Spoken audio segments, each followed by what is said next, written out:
Voilà. Alors, voilà, on va étudier sur la Géoula, continuer, jusqu'à ce qu'elle devienne une réalité. Le Rabbi dit que étudier sur la Géoula, ça concrétise la Géoula. Comme toute chose, quand on étudie une chose, évidemment, l'intellect se rapproche de la chose, la conscience et les sentiments également ressentent la chose. Et finalement, les sentiments ne montent pas. Oui. Les sentiments qui ressentent la Géoula avec une proximité, avec un cœur d'enfant que nous possédons encore, alors ces sentiments-là, ils sont vrais. Et ils veulent une vraie Géoula. Et la vraie Géoula, c'est qu'il n'y aura plus de mal, il n'y aura plus que du bien tangible et véritable pour chacun d'entre nous, comme la bracha du Rabbi, un tov vaniré vanigré, du bien qui se voit et qui est un bien dévoilé, c'est-à-dire selon tous les avis. Parce que la plupart du temps, quand c'est bien pour moi, c'est pas très bien pour l'autre. Et comme ça, dans notre vie, en fait, on doit se préparer. On doit se préparer, et se préparer, c'est dans un état de devenir. Alors que la Géoula, ça va être tout à fait autre chose. La Géoula, c'est être. Et en fait, on pourra dire que cette situation de être au lieu de devenir, c'est justement la différence entre l'exil et la Géoula. Devenir, c'est toute la situation de l'exil. Devenir, c'est-à-dire que je suis en phase de devenir autre chose que ce que je suis. C'est-à-dire, on est un être de galoute, entre guillemets, on doit devenir un être de Géoula. La galoute, c'est l'exil, la Géoula, c'est la galoute avec le Aleph qui s'est introduit. Géoula. Voilà. Gola et Géoula. Alors, j'ai dit galoute, c'est un autre terme, mais Gola et Géoula, le terme Géoula, c'est juste qu'on a introduit dans la Gola, qui est la galoute, l'exil, on a introduit le Aleph. Et ce Aleph, c'est Alufo Shel Olam. C'est Dieu lui-même. C'est-à-dire que toute situation où on ne voit pas Dieu clairement de nos yeux, on ne vit pas avec Dieu dans notre vie, c'est évidemment une situation d'exil. En fait, l'exil, dans ce cas-là, on va dire, c'est l'exil de qui? C'est l'exil de la Shrina, de la présence divine. C'est l'exil de la présence divine. La présence divine, elle est en exil et on doit la libérer. C'est la kavana, l'intention intérieure même de la Géoula, c'est de libérer la présence divine qui est enfermée dans l'exil. Qu'est-ce que la présence divine? C'est aussi notre âme divine. Et une âme, c'est une conscience. La conscience, elle passe par deux stades. Le stade du devenir, le stade de être. D'accord? On peut approfondir un peu plus les choses aujourd'hui. Devenir, vous savez, c'est comme quand on dit, bon, ça ira mieux demain, si Dieu veut. Ça, c'est pendant tout le temps de l'exil. Et l'âme, en fait, elle a une nature d'être dans un état de devenir. Elle est toujours liée à Dieu, et puis quand elle vient s'habiller dans le corps, elle a beaucoup de mal à vivre sa présence dans le corps. Parce que le corps, lui, est attaché à des besoins matériels. Et ces besoins matériels ne sont pas les besoins de l'âme. L'âme demande que dans les besoins de matériel, alors le corps prenne le minimum pour vivre. Mais le corps, lui, dans ses propres besoins matériels, alors, il a besoin plus que nécessaire. Pourquoi? Parce qu'en fait, le corps, lui, il est dans un autre état. Et c'est là où on verra que dans la Géoula se dévoilera la grandeur du corps par rapport à la grandeur de l'âme. L'âme, elle est dans un état de devenir. On a dit l'état de devenir, c'est toujours lié à l'exil. Le corps, il est dans un état d'être. Être, c'est je suis comme ça. Quand je suis comme ça, personne ne peut me changer. On va dire, c'est l'intelligence du corps. Le corps, il est.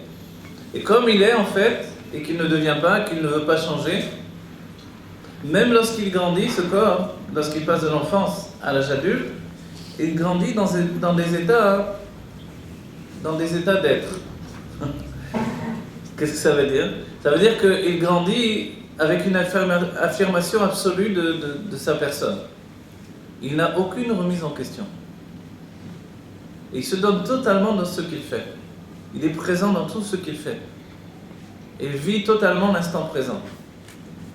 Quand il fait chaud, il fait chaud. Quand il fait froid, il fait froid. Quand il a faim, il a faim. Quand il est fatigué, il veut dormir. Il n'y a pas de situation de devenir, c'est-à-dire retiens-toi de dormir, retiens-toi de manger. Pour le corps, il est ce qu'il est, c'est tout. Voilà. Comme un petit bébé. Il est d'accord. Entre l'homme et la femme, il y a aussi cette situation-là. la femme, elle est liée à la bina et l'homme est lié à la chokma. La bina, c'est la réflexion. Dans les sources de l'âme et dans les sphirotes, ce qui devient les forces de l'âme, alors, il y a ce qui s'appelle la bina. La bina, c'est un binyan, une construction. Comme nous disons le binyan Bet Hamikdash. Donc en fait, tout ce qui est construction est lié à la femme, au féminin. Tout ce qui est travail.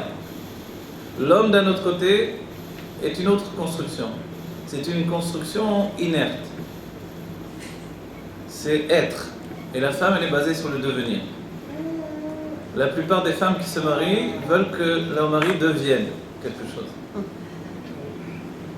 Mais en réalité, l'état profond de l'homme, c'est être et non pas devenir. Et pourquoi Chorma? Chorma, parce que c'est la source de l'âme de l'homme. Et Chorma, ça veut dire Koharma, la force de la soumission. Le ma, c'est la soumission. Vous voyez, le mot ma, c'est la valeur numérique de Adam, l'homme. Dans la BMA, il y a le mot ma. La BMA, c'est l'animal domestique.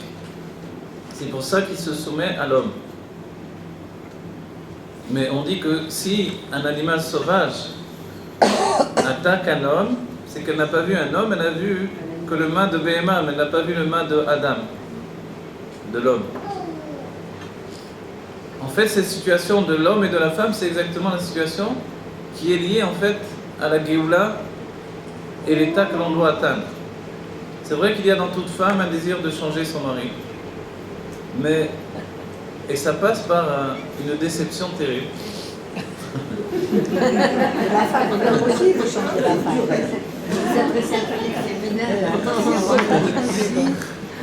On veut changer la femme.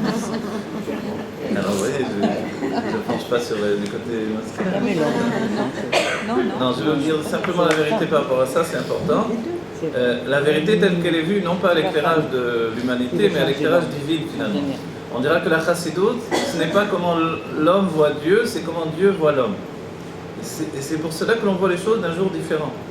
Non plus par rapport à, on va dire, à la situation présente, mais tel que Dieu a créé l'homme et tel que les choses sont inscrites dans la source même de la vie. Ça veut rien dire ce que j'ai dit, n'est-ce pas? La source de la vie, ça veut dire les mondes divins en fait. Tel que Dieu a créé l'homme à partir des mondes divins et que notre âme, elle est d'abord spirituelle avant de s'habiller dans un corps matériel. C'est ça ce que je veux dire. Alors maintenant, voir l'exil et la Géoula, c'est aussi lié à l'état de l'homme et de la femme. Dans la situation d'Adam Arishon, le premier homme, au départ, il était un homme unique et il portait en lui sa femme. Elle était en lui. Elle était juste un état de conscience dans l'homme, mais elle n'apparaissait pas comme une contradiction.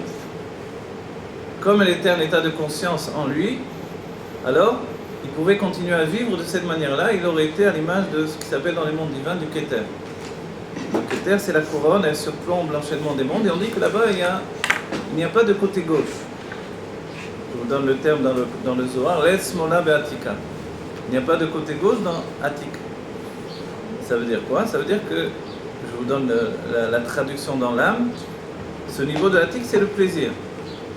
Dans le plaisir, il n'y a pas de côté gauche, sinon il n'y a pas de plaisir. Alors c'est quoi le côté droit? C'est la générosité. La générosité, c'est se répandre. C'est donner. C'est également se donner. Et ça, c'est le plaisir. C'est pour ça que dans sa source divine, le plaisir tel qu'il est, tel qu'il va se dévoiler dans la Géoula, il n'aura plus de frein, il n'aura plus de limite. Ah oui, c'était complètement ouvert au stade d'Adam Arishon. Il avait les deux, il n'avait pas le côté gauche du tout.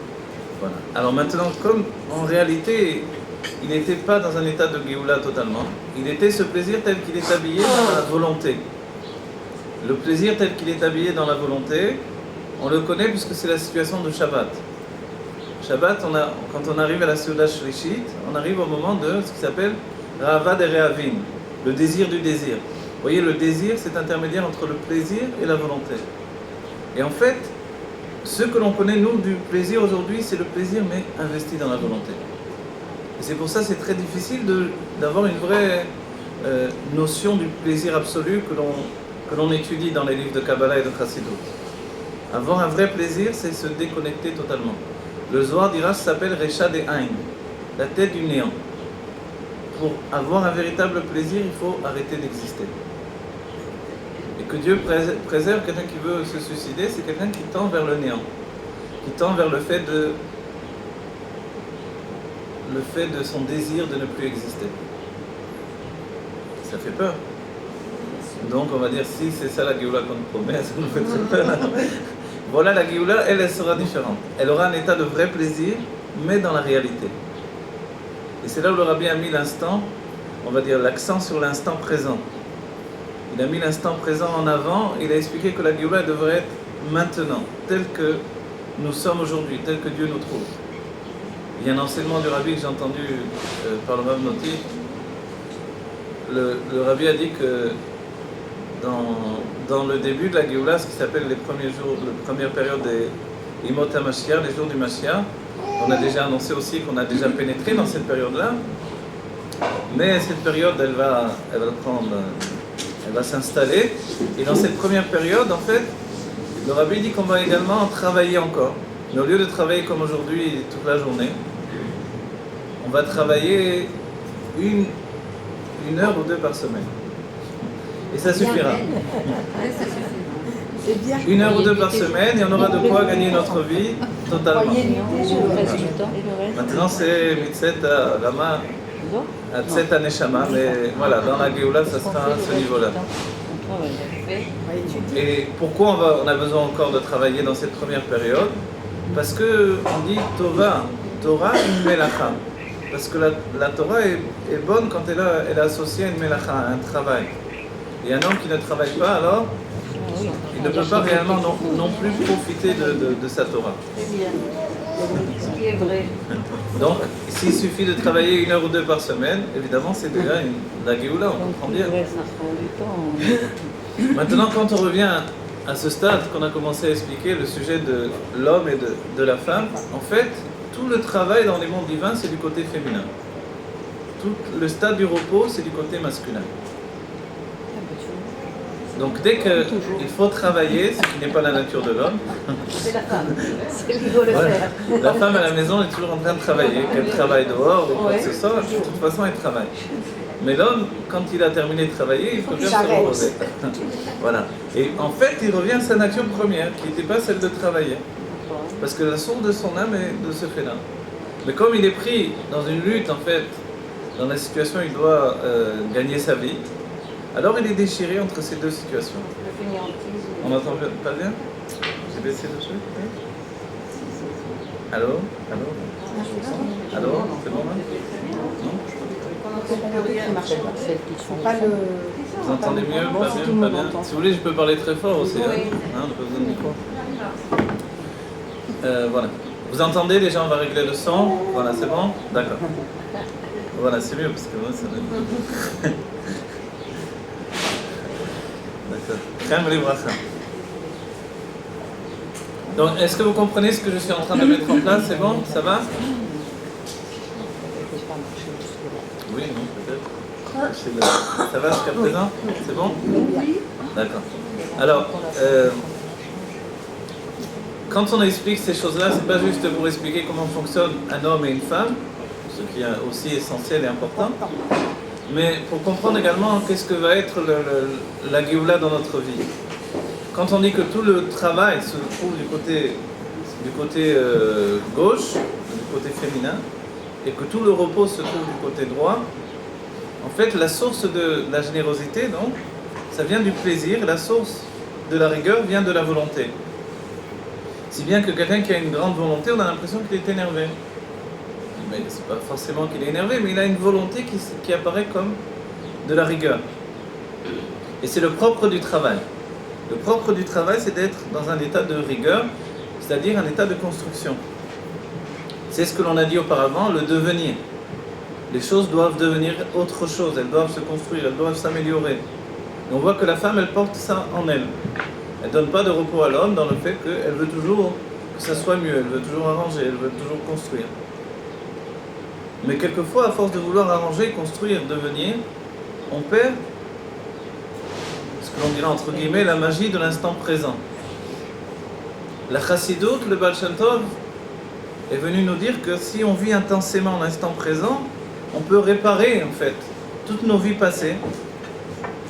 On n'a plus besoin de revenir à nouveau. On n'a plus besoin de se projeter dans d'autres situations. Pourtant, depuis toujours, les sages ont appelé la Géoula le Olam Haba, le monde à venir. Mais les sages disent une chose incroyable, ils disent que Olam Haba, Olam Shekvar Ba, un monde qui est déjà venu. Et en réalité, c'est une sorte de passé progressif qui tend vers le futur en fait. C'est un futur, mais un futur qui est déjà présent. Pourquoi ? Parce que finalement, on vit dans le futur. On est toujours en train de se projeter dans le futur.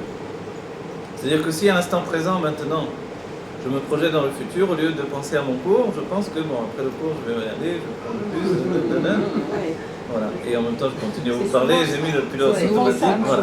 Quand on fait une prière, qu'est-ce qui se passe ? Au moment où je prie, je suis déjà en train de penser, bon, faire la prière, je vais faire ça. Si j'ai faim, je me dis, qu'est-ce que je vais manger, etc. On est toujours en train de se Voilà. Et en fait, on se projette tout le temps. Et ce côté, c'est l'état féminin de l'être. Pourquoi ? Parce que le féminin, c'est une construction. Et toute construction est basée sur le fait de non-acceptation de la situation présente. Donc, forcément, il y a une insatisfaction. Insatisfaction de la femme qui est constante et qui fait qu'elle n'a pas de repos. Et c'est le propre même du féminin. C'est ça qui fait avancer l'homme aussi. C'est ça qui fait avancer l'homme, effectivement. Exactement. Mais qu'est-ce qui fait avancer la femme alors ? C'est son instinct. On se le demande. Alors en fait, regardez, on va essayer de parler par rapport à ça de la notion du couple de Géoula. Qu'est-ce que c'est le couple de Géoula ou le couple dans la Géoula ? Dans la Géoula, qu'est-ce que c'est le couple ? On sait qu'il est écrit que dans la Géoula, le nom Yud Kevavke, qui est aussi une histoire de couple, puisque le Yud, c'est l'homme, dans le monde divin, c'est la Chokhmah, le He, c'est la Bina, la femme, donc la sagesse et la réflexion, et ça, c'est le premier couple. Ils se marient, ils vont enfanter le Vav et le He, qui sont deux enfants, un garçon et une fille, qui vont s'unir à nouveau et qui doivent arriver à l'âge adulte également. C'est comme ça que ça fonctionne. Et tout ce que nous connaissons dans l'existence fonctionne parce que le nom Yud Kevavke est construit de cette manière-là. Et les Mekoubalim, dans les kavanot, les prières avec les intentions mystiques, ils sont en train d'adapter leurs prières à ces évolutions.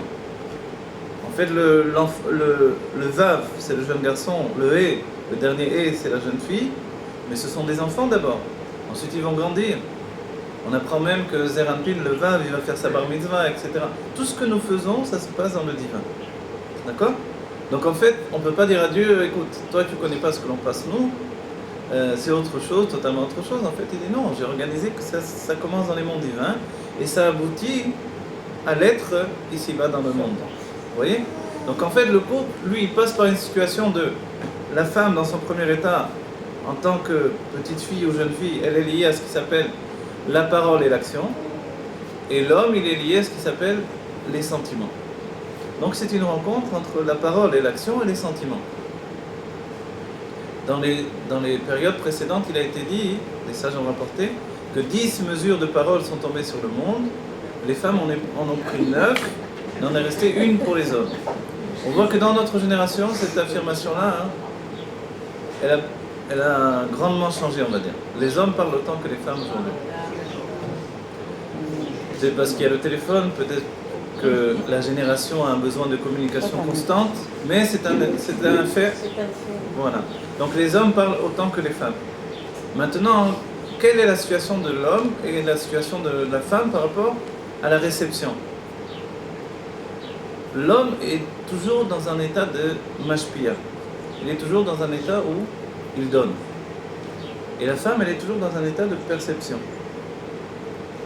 Maintenant, de réception, en fait, quand on vient enseigner un homme et une femme, c'est totalement différent. C'est deux mondes différents. Une femme ne peut même pas comprendre comment ça fonctionne chez les hommes. Un homme, le problème de notre génération, quand on a dit que les hommes parlent beaucoup, c'est-à-dire que les hommes sont dans un état de devenir constamment, puisque la parole est attribuée à la femme.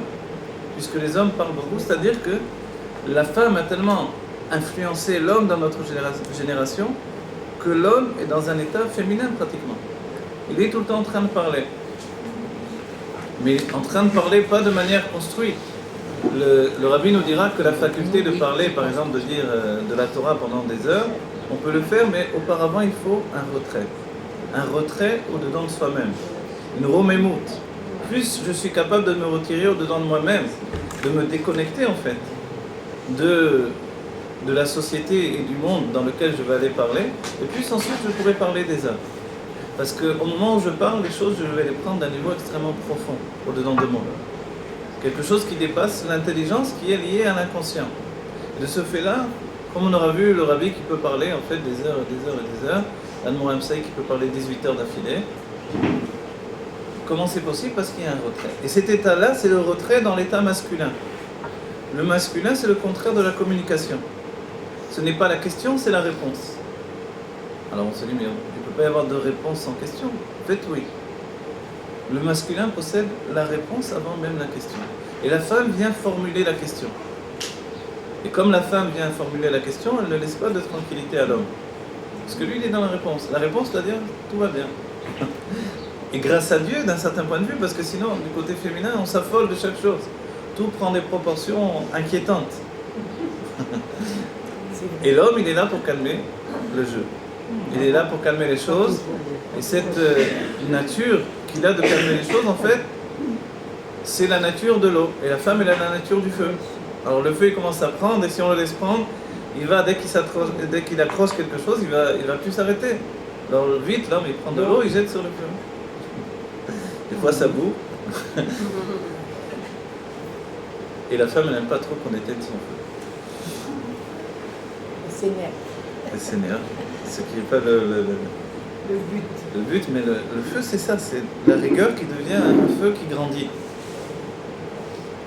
Mais quand on parle de tout ça, en fait, de quel couple on est en train de parler? On est en train de parler du couple du Vav et du He. Ça s'appelle finalement le couple dans son niveau inférieur. Le couple supérieur, le couple de Géoula, il est lié au Yud et au He.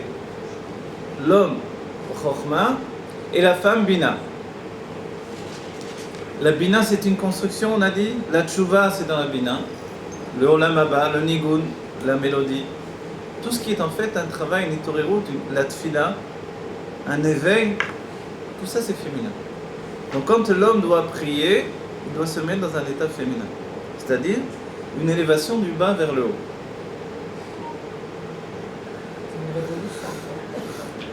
Maintenant, d'un autre côté, et c'est important de savoir tout ça parce que l'image générale commune que l'on a de l'homme, l'idée de l'homme musclé, etc., l'homme fort qui se bat, etc., tout ça c'est le côté féminin de l'homme.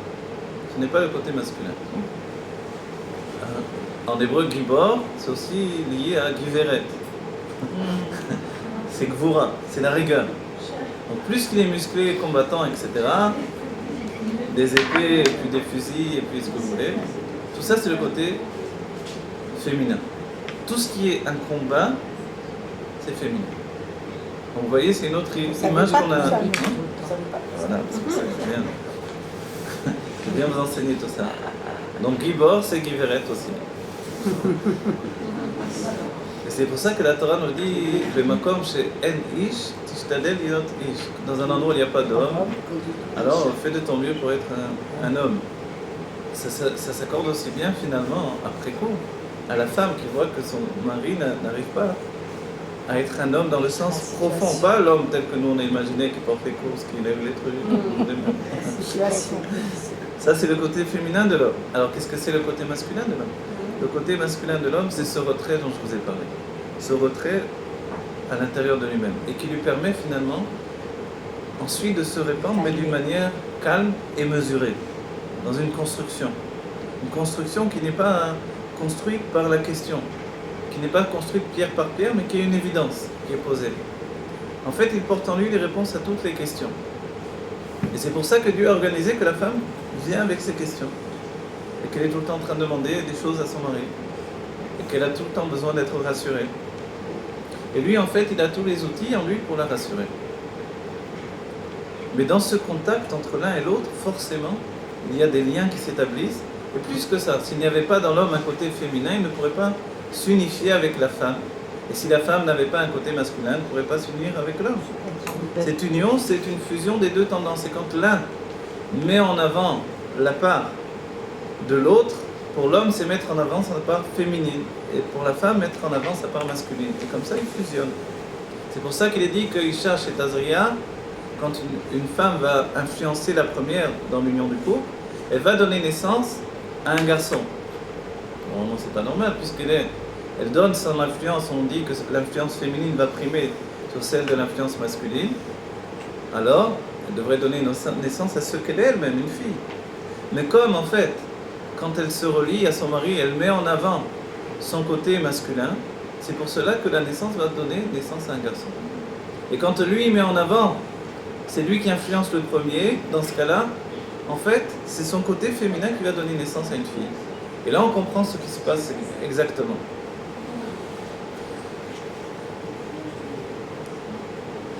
Est-ce que la Géoula, dans ce cas-là, elle est masculine ou féminine? Féminine.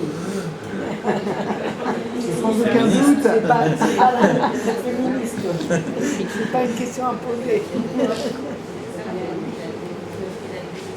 Curieusement, la Géoula, c'est vrai qu'il est écrit qu'elle est du côté féminin.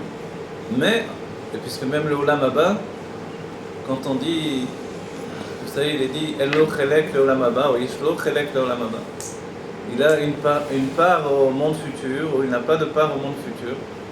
Le Rabbi donne à cet enseignement, il donne une explication, il dit que quand on dit cette chose-là, c'est que quelquefois il y a des âmes inconsciemment ne veulent pas juste une part du monde futur, elles veulent tout le monde futur. Donc voilà, il n'a pas une part mais il a tout, c'est ce que nous voulons. Entre être et devenir, c'est entre l'homme et la femme. Si vous reprenez les mêmes éléments, vous mettez l'homme qui est être et la femme qui est devenir, la femme projette sur l'homme alors son devenir, c'est-à-dire qu'elle veut qu'il devienne autre chose que ce qu'il est. Mais lui en réalité il ne comprend pas ce qu'elle veut, puisque lui il est. Et être en fait, confronté à un monde qui dénature l'être pour le devenir, en fait c'est très difficile. Vous comprenez ce que je dis là, hein? C'est-à-dire que... Ouf, on souffle. J'ai 3 fois plus chaud. Alors en fait, c'est-à-dire que le monde, il n'accepte pas, il n'attend pas que l'on s'impose dans son être. Quand on voit un enfant, on travaille pour le faire devenir, et c'est normal, c'est l'éducation. Mais est-ce qu'on peut laisser un enfant tel qu'il est? Non. Tel qu'il est, il ne va pas évoluer, il ne va pas mûrir, il ne va pas... Alors on va dire, donc c'est bon d'évoluer, de devenir. En fait, il faut préciser que dans le couple, le vav et le hé, effectivement, c'est bon d'être dans un état de devenir. Puisque le couple doit évoluer jusqu'à atteindre le niveau de maturité. Vous savez que dans la Géoula, c'est une question qu'on m'a posée au dernier cours que j'avais donné à la fin du cours. Dans la Géoula, l'avant-dernier cours, qu'est-ce qui va devenir des couples? Puisqu'il y a une grande question qui se passe par rapport au fait que qu'est-ce qui va devenir des couples, dans l'idée que nos réincarnations vont revenir aussi également. C'est-à-dire que... Attendez, c'est pas si... Ça va pas être comme ça va pas se passer comme ça. Dans la Géoula, chacun retourne au niveau de être. Pendant l'exil, on est dans un état de devenir, c'est pour ça qu'on revient. On revient plus d'une fois et on revient pour accomplir toutes les mitzvot et étudier toute la Torah. Que l'on soit un homme ou une femme. Maintenant, dans la Géoula, en fait, le couple, on va retrouver le couple originel de chacun d'entre nous. Il va y avoir ce qui s'appelle le Zivug Amiti. Si dans l'instant présent, on est déjà dans un état de Zivug Amiti, c'est-à-dire un couple véritable où c'était une seule âme qui s'est séparée en deux, alors dans la Géoula, effectivement, on va être ensemble. Mais si ce n'était pas un Zivug Amiti, chacun va aller vers son Zivug Amiti. Sans qu'il y ait aucune souffrance, ni aucune difficulté de l'accepter, ça ne sera pas vécu comme un divorce, ça sera vécu comme une évolution et un retour à l'amour véritable en fait. Aujourd'hui, on ne peut même pas le concevoir. Ça, là, on peut le dire comme une projection. Et surtout, il ne faut pas tirer de ça l'idée « Ah, je le savais, c'est pas moi. C'est ça. C'est pas J'en la- étais sûr. C'est pas la paix dans les. C'est pas la paix dans les ménages. Et au contraire, sachant que dans la Géoula, de toutes les manières, on va se retrouver avec son Zivug Amiti, c'est peut-être justement de cette manière-là que l'on doit penser, puisque la Géoula est imminente dans notre génération, que les événements du monde se catapultent vers la Géoula, tout se précipite. En fait, on doit se dire qu'il vaut mieux travailler pour construire le couple et comprendre profondément qu'est-ce que le couple est donné à chacun sa nature et évoluer vers une évolution personnelle, commune du couple, évolution personnelle et commune. Parce que de toutes les manières, on n'a pas à chercher aujourd'hui à projeter son rêve sur quelqu'un d'autre ou quoi que ce soit. Évidemment, à moins de vivre l'enfer. Mais dans le cas où on ne vit pas l'enfer, que l'on peut tenir et construire, il faut le faire. D'accord? C'est-à-dire, puisque à la Géoula, de toute manière, chacun aura son Zivug Amiti. Et ça ne veut pas dire que celui-là avec qui je me trouve, c'est pas mon Zivug Amiti parce qu'on a des difficultés. Le Zivug Amiti, contrairement au Zivug qui n'est pas un Amiti, c'est-à-dire celui qui n'est pas mon âme, mais qui vient de la même source de l'âme que moi, donc que l'homme ou que la femme, en fait, il est moins exigeant que le Zivug Amiti. Le Zivug Amiti, il est beaucoup plus exigeant, l'un envers l'autre. Parce que finalement, c'est la même âme. Et que l'âme, en fait, elle ne supporte pas le mal qui est en elle. Et donc, elle ne supporte pas le mal qui est dans l'autre. Et en fait, cette lutte pour s'améliorer, qui prend un air de combat, en fait, un combat avec tous les états, le combat, et puis il y a vous savez, quand on est dans le combat, alors il faut avoir la force de combattre. Et puis quelquefois, on perd cette force de combattre. Alors il faut renouveler, en fait, l'idée de combattre. Mais en fait, ça ne veut pas dire que justement, l'idée la première, la plus facile, c'est de dire « Ah, je le savais, c'est pas mon Zivug, je vais chercher quelqu'un d'autre. » C'est pas aussi superficiel la vie. En fait, justement, avec la personne avec qui on a des difficultés, c'est peut-être que justement, c'est mon Zivug. Parce que c'est mon Zivug, elle ne me passe rien. Cette femme et cet homme, il ne lui passe rien finalement. Et en fait, c'est un jeu de miroir. Un homme qui se voit dans le miroir et la femme qui voit finalement la réaction au reflet dans ce miroir. Vous savez, quand on se voit dans le miroir, on ne s'aime pas toujours. On n'aime pas toujours sa tête.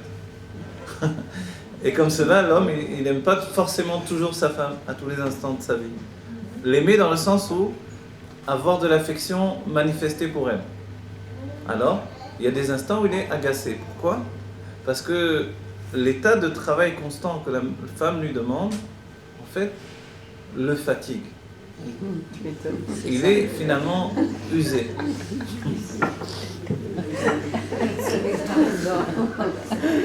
Et quand c'est le sens inverse des choses, c'est-à-dire qu'il y a des situations où finalement, quand l'homme est agité, c'est la femme qui est calme. C'est comme ça, Dieu a organisé. Vous avez vu certainement, quand l'homme a chaud, la femme a froid. C'est jamais la tranquillité absolue. On baisse le chauffage, on ouvre la fenêtre. on monte le chauffage. C'est toujours, on ne sait jamais ce qu'on doit faire exactement. Et c'est comme ça. Elle a froid, il a chaud. Et quand c'est lui qui a froid, c'est elle qui a chaud. On verra que les hommes ont froid le matin, de manière plus naturelle, alors que les femmes ont plus chaud le matin. Et les femmes ont... Le soir, elles ont froid et l'homme a tendance à avoir chaud le soir. Pourquoi? Parce qu'il y a un état de revenir à sa situation. Pendant toute la nuit, on est revenu à ce que l'on est réellement. Et l'homme, il est lié à l'état de l'eau, donc il revient à sa nature de l'eau, et l'eau, elle a une tendance à être froide. Et la femme, elle est liée à l'état du feu, donc elle a tendance à être chaude. Donc le matin, elle est revenue à son âme, et sans construction, sans rien du tout. Elle se réveille, c'est comme un instant de sa naissance à ce moment-là. Forcément, à ce moment-là, elle est chaud et lui il a froid. Alors qu'au moment où ils sont partis se coucher, c'était exactement l'inverse. Et ça, en fait, ces situations sont tout le temps, constamment, dans une transformation. Et on comprend bien que dans la Géoula, il n'y aura plus ces contradictions, il y aura une fusion dans tous les états de notre être. Puisqu'on ne sera plus dans un état de devenir, on sera déjà être, c'est la présence de l'essence de Dieu. Dieu, dans son essence, il est. Il ne va pas devenir, il ne va pas ni s'améliorer, ni se dévoiler, il est là. Donc Dieu, il est là déjà concrètement avec nous. Quand on dit que la Gola, qui veut dire exil, devient Géoula parce qu'on a mis le Aleph, où était le Aleph? Il était là, il est là à proximité. Il faut juste le prendre et le mettre. Et ce Aleph, c'est nous, c'est chacun d'entre nous. On explique la lettre Aleph, elle est le dessin d'un Yud en haut et un Yud en bas. Un Yud, c'est un Yid, c'est un juif en haut et un juif en bas. Et entre les deux, il y a un Vav. Alors qu'est-ce que c'est ces deux situations? C'est justement en fait la situation de l'homme tel qu'il est en haut, c'est une chokhma, une sagesse. Et l'homme tel qu'il est en bas, finalement, c'est comme un pied qui se trouve dans le monde. Et entre les deux, il y a les sentiments. Et on va dire la femme où elle est là-dedans. En fait, ce Aleph, il se trouve dans le et, dans la femme. Vous avez vu comme c'est curieux finalement. Vous n'avez pas entendu, je recommence? À cause de l'avion. Alors là, il va falloir monter le son là. Le Aleph, on a expliqué, c'est l'homme qui se trouve en haut dans sa source de l'âme, dans la source de son âme, c'est lié à la Chokhma. Donc c'est l'homme adulte par excellence, c'est même l'image du Père qui se porte, qui se tient en chacun d'entre nous. Et le Yud en bas du Aleph, vous voyez le dessin du Aleph, hein? Un Yud comme ça, un Yud en bas qui est comme un pied, et entre les deux c'est un Vav. Le Vav, il a deux fonctions. Soit il sépare le Yud d'en haut, le Yud d'en bas, soit il rattache les deux. Rabbi Akiva avait dit à ceux qui ont pénétré avec lui dans le Pardès, c'est-à-dire dans une vision des mondes divins jusqu'au niveau les plus élevés, il leur a dit, lorsque vous arriverez devant les Avnei Shaish Tahor, devant les pierres de marbre pur, Al Tagidou Maïm Maïm, ne dites pas Maïm Maïm, ne dites pas les eaux. Pourquoi? Il ne fallait pas faire de séparation entre les eaux d'en haut et les eaux d'en bas, le Yud en haut et le Yud en bas. Le Vav n'est plus une séparation, il y a un endroit où le Vav devient une connexion. La Géoula sera de cette manière-là. C'est-à-dire que le Vav, ça représente des sentiments. Les sentiments, le Yud en bas, il représente l'action. Le Yud en haut, il représente l'intelligence. Et entre les deux, il y a une séparation. Quelquefois, un homme est très intelligent, mais lorsqu'il s'exécute dans l'action, il fait des bêtises. Il ne fait pas exactement ce qu'il aurait dû faire d'après son intelligence. Alors comment ça se fait? Parce qu'il y a une séparation entre le Yud en haut et le Yud en bas. De la même manière, le plaisir tel qu'il est dans sa source et tel qu'il se réalise, il n'est pas toujours le même. Quelquefois, on voudrait avoir un plaisir rassasié, mais quand on se rassasie de ce plaisir, alors on a mal au ventre, on ne se sent pas bien, on se sent... Comment ça se fait? On s'est préparé une belle soirée, finalement ça tournait pas très bien. Comment ça se fait? C'est parce qu'il y a une déconnexion entre les deux Yud.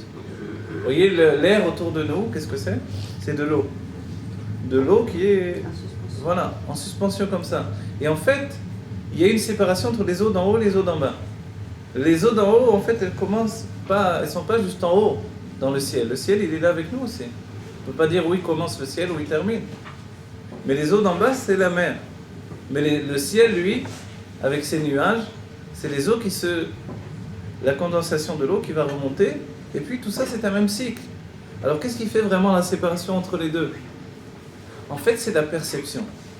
La perception dans l'être humain. L'être humain, c'est sa perception qui fait la séparation entre ces deux notions. Quand je reviens avec tout ça vers le couple, en fait, qu'est-ce qui unit un homme et une femme? C'est le désir de donner à l'autre. Vous savez que l'Admorazaken dira sur la mitzvah d'aimer son prochain comme soi-même ou d'aimer Dieu. L'Admorazaken dira c'est difficile d'ordonner à quelqu'un d'aimer. A priori, j'aime ou j'aime pas. Les gens sympathiques, je les aime moi. Les gens antipathiques, je les aime pas tellement. Alors l'ordonnance d'aimer l'autre juif, c'est aimer même les antipathiques. Même les Réchaïs, même ceux qui font des catastrophes. Sinon c'est facile d'aimer les plus gentils. Tout le monde aime les gens agréables. Alors, en fait, la même chose par rapport à Dieu, on nous demande d'aimer Dieu. Et là, à nouveau, la Nourazaken dit c'est difficile, ou j'aime pas. Pourquoi on peut m'ordonner d'aimer? En fait, l'ordonnance, c'est fais en sorte d'aimer l'autre. C'est-à-dire, réfléchis aux qualités de l'autre, réfléchis à Dieu, réfléchis à ses qualités. En réfléchissant à l'autre, en découvrant en fait ses qualités, L'Aïdbonenu, c'est réfléchir. Quand même, c'est quelqu'un de bien, quand même, il fait des bonnes choses, quand même, regarde comment il... Par rapport à une femme et son mari, la femme doit réfléchir sur son mari. Il n'y aurait pas eu tout ce divorce. Exactement. La femme, elle doit réfléchir comment son mari, vraiment, il a du mérite, comment il fait, comment il travaille, comment il fait de son mieux, comment, etc. Elle doit réfléchir jusqu'à ce que cette réflexion lui donne d'aimer son mari. De son côté, lui aussi, il doit réfléchir à sa femme. Jusqu'à ce que cette réflexion fasse qu'il aime sa femme. Et si on ne fait pas ce travail, on ne peut pas croire que l'amour du couple, c'est un amour naturel. Et là, c'est très important. L'amour du couple, c'est pas du tout un amour naturel. L'amour d'un père et d'un fils, c'est naturel. D'une mère et de ses enfants, c'est naturel. Mais l'amour du couple, c'est pas naturel. Pourquoi ? Le père et ses enfants, ou la mère et ses enfants, ça découle du corps. L'enfant était dans le ventre de sa mère, il est sorti du ventre de sa mère, le lien n'est pas totalement rompu. C'est sa chair qui s'est transformée pour donner cet enfant. Pour l'homme, la semence qui va être à la base de la formation de l'embryon puis de l'enfant, elle vient du cerveau du père, qui s'est corporisé, qui est devenu une matière. En fait, donc forcément, comme ça vient de son corps, il aime l'enfant. C'est-à-dire, le corps aime le corps. C'est naturel. C'est un amour naturel. Et on verra chez des animaux, une mère animale aime son enfant. C'est un instinct. C'est un instinct. C'est un amour atzmi. On les voit dans le règle. Un amour atzmi, un amour Atzmi. qui est basé sur être et non pas devenir. Par contre, le couple, l'amour est l'amour de l'âme. Quand on parle du couple, on ne dit pas que c'est le même corps.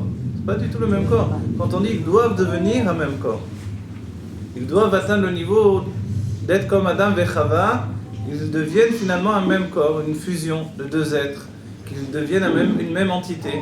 Mais en réalité, ils sont une même âme, séparée en deux, mais ils ne sont pas du tout un même corps. Au niveau de l'âme, l'amour ne peut pas être naturel. Pourquoi ? Parce que l'âme elle-même, elle n'est pas dans une vie naturelle. L'âme, elle vit une vie divine. Et comme le divin, on le dévoile très rarement dans notre vie au quotidien, entre guillemets, j'espère que ça se dévoile de plus en plus et de plus en plus, alors forcément l'amour entre le couple ne peut pas être un amour naturel puisque c'est un amour divin. Et les sages nous disent de la manière dont je vais aimer l'autre, c'est-à-dire l'homme ou la femme, en fait, de cette manière-là sera mon rapport avec Dieu également. Vous comprenez ? Ce que l'on nous demande, c'est de nous dépasser, de nous construire. Pas simplement pour dire je vais faire le Shalom Bayit. Et vous voyez, dans le terme Shalom Bayit, vous savez, Shalom c'est l'homme et Bayit c'est la femme. Shalom c'est l'homme et c'est la force d'influence qui est dans l'homme. Et Bayit c'est la femme, c'est la maison.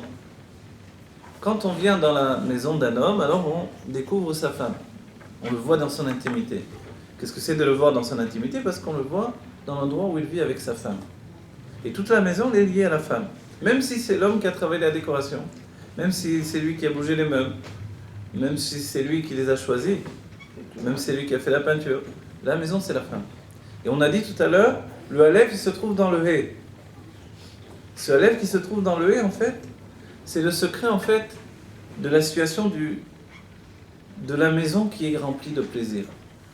Il y a un plaisir d'en haut et un plaisir d'en bas. Et qu'est-ce qui relie les deux ? Ce sont les sentiments. Quand on fait un shidur, le rabbi nous dit ce qui est le plus important dans le shidur, c'est qu'il doit y avoir ce qui s'appelle Meshichat Lev. Meshichat Lev, c'est éprouver des sentiments pour l'autre. Vous voyez ? Éprouver des sentiments.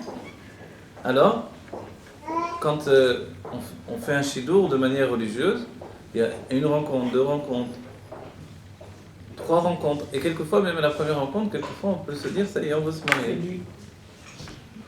Alors, qu'est-ce qui doit primer, nous dit le rabbi ? L'intellect, se dire, bon, cette personne elle est bien, elle envisage la vie comme moi, etc., etc. Ça c'est essentiel.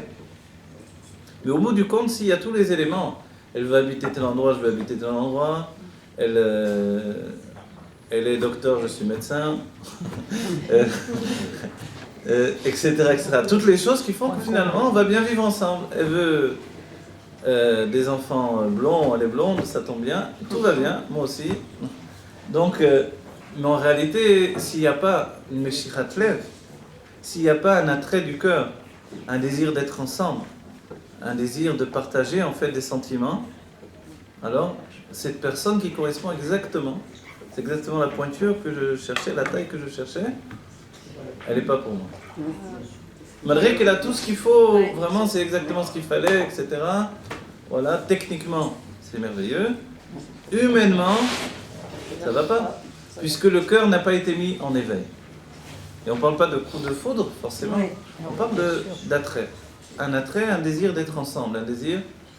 Mais Meshirat Lev, en hébreu, le terme, il est que le cœur est entraîné. Le cœur de l'homme est entraîné vers la femme, le cœur de la femme est entraîné vers l'homme. Et ça, cette situation, elle doit être ce qui entraîne le couple à s'unir. Par les liens du mariage. Et en réalité, il doit continuer dans le couple, tout au long de la vie du couple. Il doit devenir quelque chose de présent dans notre vie, au quotidien.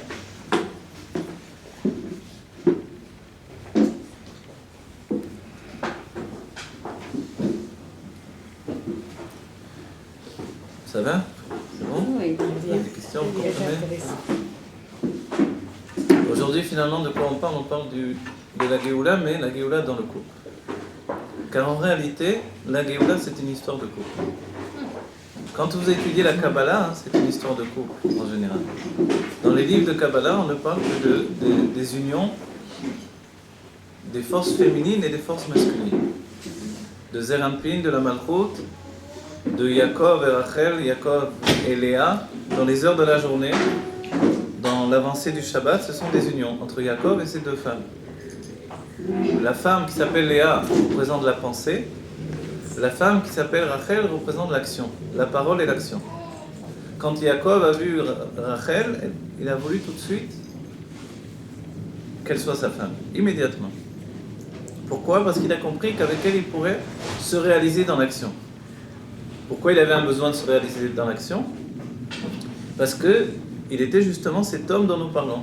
Il était Yud, la Chokhma, la sagesse, et cette Chokhma, cette sagesse, elle doit descendre jusqu'au niveau du Ekev, du talon. Descendre la sagesse jusqu'au niveau du talon, c'est ce qu'il voulait. Un homme doit se réaliser dans le monde. Et on va dire, alors c'est comme on a vu le Aleph, le Yud en haut et le pied en bas qui aboutit au talon finalement. Et Yaakov, il est comparé à un Vav. Et Yaakov, c'est chacun d'entre nous en fait. C'est-à-dire que l'âme qui s'habille dans le corps, elle est appelée Yaakov. Qu'est-ce que c'est l'âme qui s'habille dans le corps? C'est une âme étrangère au corps, mais qui va pénétrer dans un corps. Ce qui est formidable, merveilleux, c'est que quand on porte des vêtements, les vêtements sont peut-être pas adaptés au corps. Alors on va chercher la taille exacte pour que ça coïncide le plus possible. Mais le vêtement et le corps, c'est pas une fusion totale. Quand on met un gant, par contre, il faut que le gant pénètre exactement dans la main. L'âme, lorsqu'elle va pénétrer dans le corps, c'est pas comme un vêtement, c'est plus comme un gant. Ça s'appelle un levush atzmi, un vêtement qui est essentiel. C'est-à-dire, l'âme ne pourra pas se tromper de corps et pénétrer dans un autre corps. Son corps, c'est son corps à elle, à cette âme-là. C'est-à-dire que l'image du corps, l'image de l'âme dans les mondes divins, dans le monde de Yetzira, il a cette tête-là, entre guillemets. Et toute évolution de l'âme donne une évolution corporelle également. C'est-à-dire que même quand on a une nouvelle ride, c'est qu'il s'est passé quelque chose dans mon âme. Alors on dit à notre âme, calme-toi un petit peu là. Et forcément, si on va enlever des rides, on va aussi occasionner un changement dans l'âme. Le Tzemar Tzedek, il y a des textes derrière tout ça. Je n'ai pas improvisé. Le rabbi Tzemar Tzedek, le troisième rabbi de la lignée de Lubavitch, il dit que si on veut voir le visage de notre âme, on n'a qu'à se regarder dans le miroir.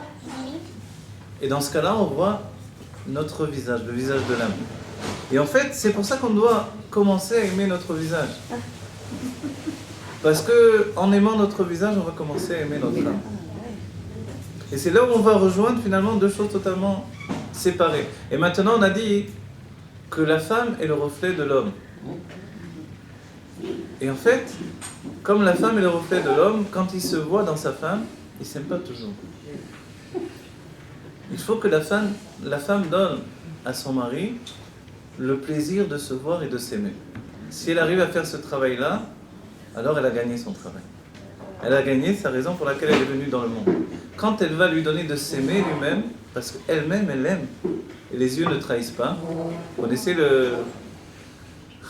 Ma mère, quand j'étais petit, elle me disait « Regarde-moi dans les yeux. » Tu dis la vérité, regarde-moi dans les yeux. Et l'enfant, il est sûr que ses yeux, ils ne montent pas. Alors là, déjà... C'est la fenêtre. Voilà.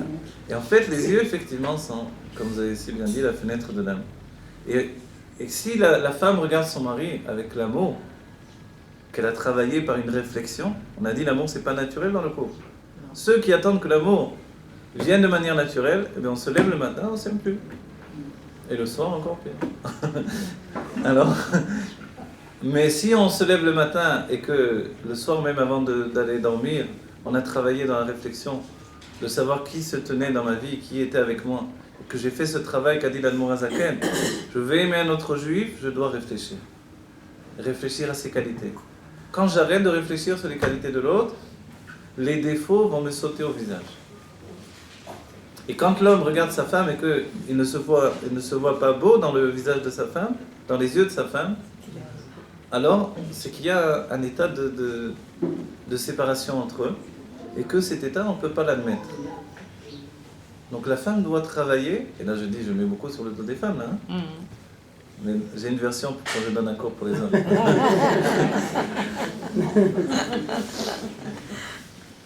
En fait, sachez que quand je me trouve avec des hommes et que je donne un enseignement, je m'inquiète d'abord, est-ce qu'ils font le kiddush d'une bonne manière?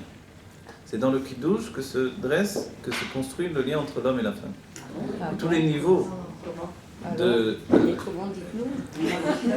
Quand j'ai fait de Vazot chez les hommes, c'est la chose. C'est-à-dire que je m'inquiète, est-ce que concrètement, ils font ce qu'il faut pour que dans la maison pénètre la lumière de Dieu. Et que l'homme puisse, de cette manière-là, par le kiddush, le kiddush du Shabbat, et des fêtes, mais du Shabbat spécifiquement, par le kiddush, l'homme doit faire le travail de radoucir les mesures de sévérité de sa femme. Alors vous regarderez sur le site, il y a une idée d'août avec les hommes, et là-bas c'est expliqué, il y a même un cours sur le Zohar où j'explique le passage du Zohar avec le kiddush, mais en général ça veut dire quoi? Quand on fait le kiddush, l'homme va... le kos et le vin c'est le rouge, c'est la couleur du sang. Vous voyez, Adam, Aleph, Dam. En fait, quand l'homme et la femme fusionnent, ils deviennent Adam.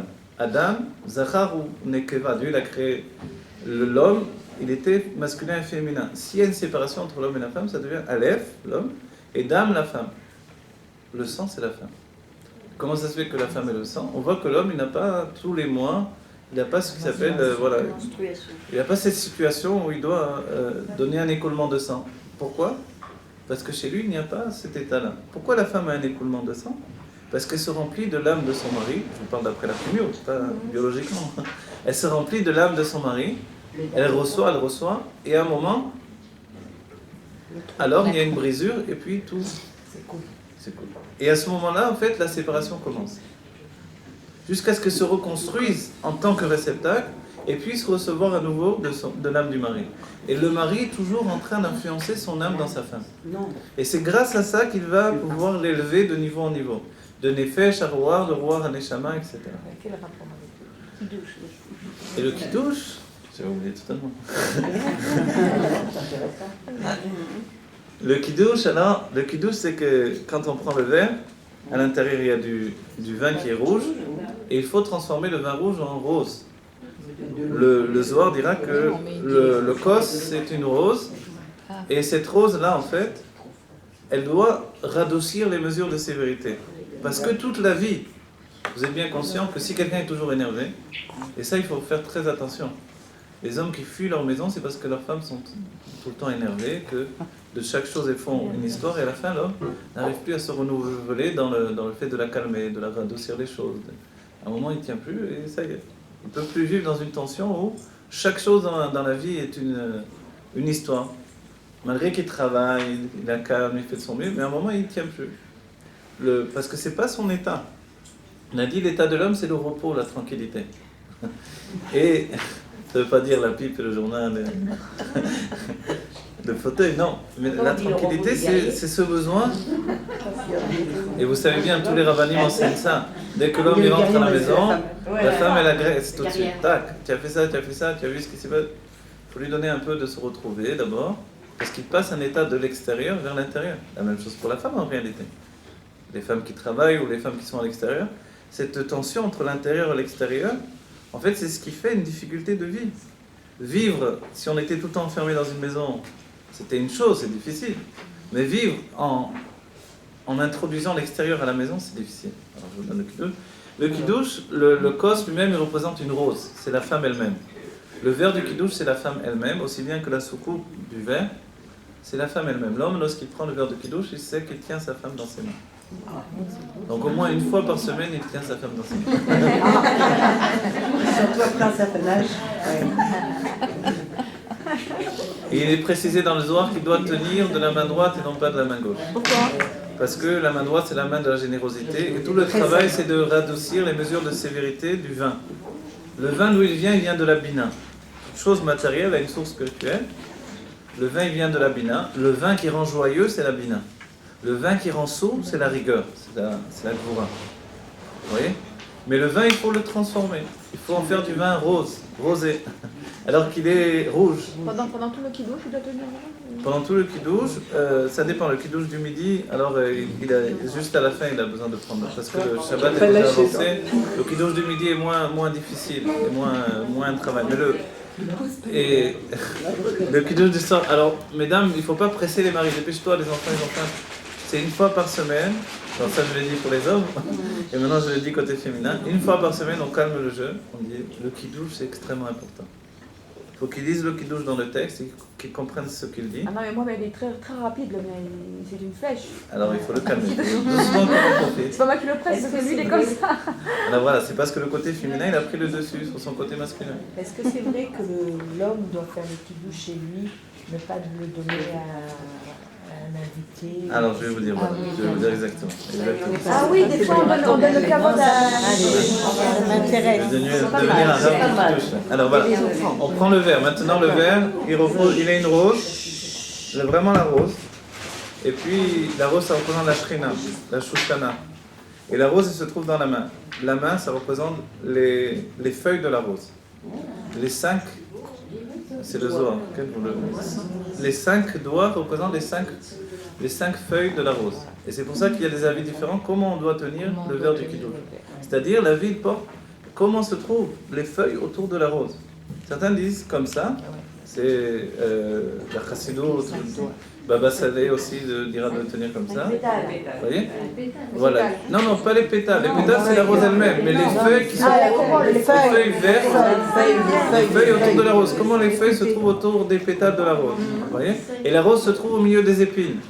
Et les épines, ça représente toutes ces agressions de l'autre côté. Et nous, on est en train, le jour du Shabbat, on doit pénétrer dans la Kedusha et combattre les forces du mal et sortir les forces du mal de notre maison. Et faire que tout aille bien, tout aille vers la lumière. D'accord? Et quand on tient le verre de Kiddush, alors il y a des avis différents. Certains disent qu'il faut le tenir comme ça, parce que les feuilles se tiennent comme ça, beaucoup plus sur le bas. Et même à Bagdad, il y a une tradition de le tenir comme ça. Et évidemment, quand on le tient comme ça, qu'est-ce qu'on a? On a une tendance à mettre l'autre main. Et là, le Zohar dit, il ne faut pas mettre l'autre main.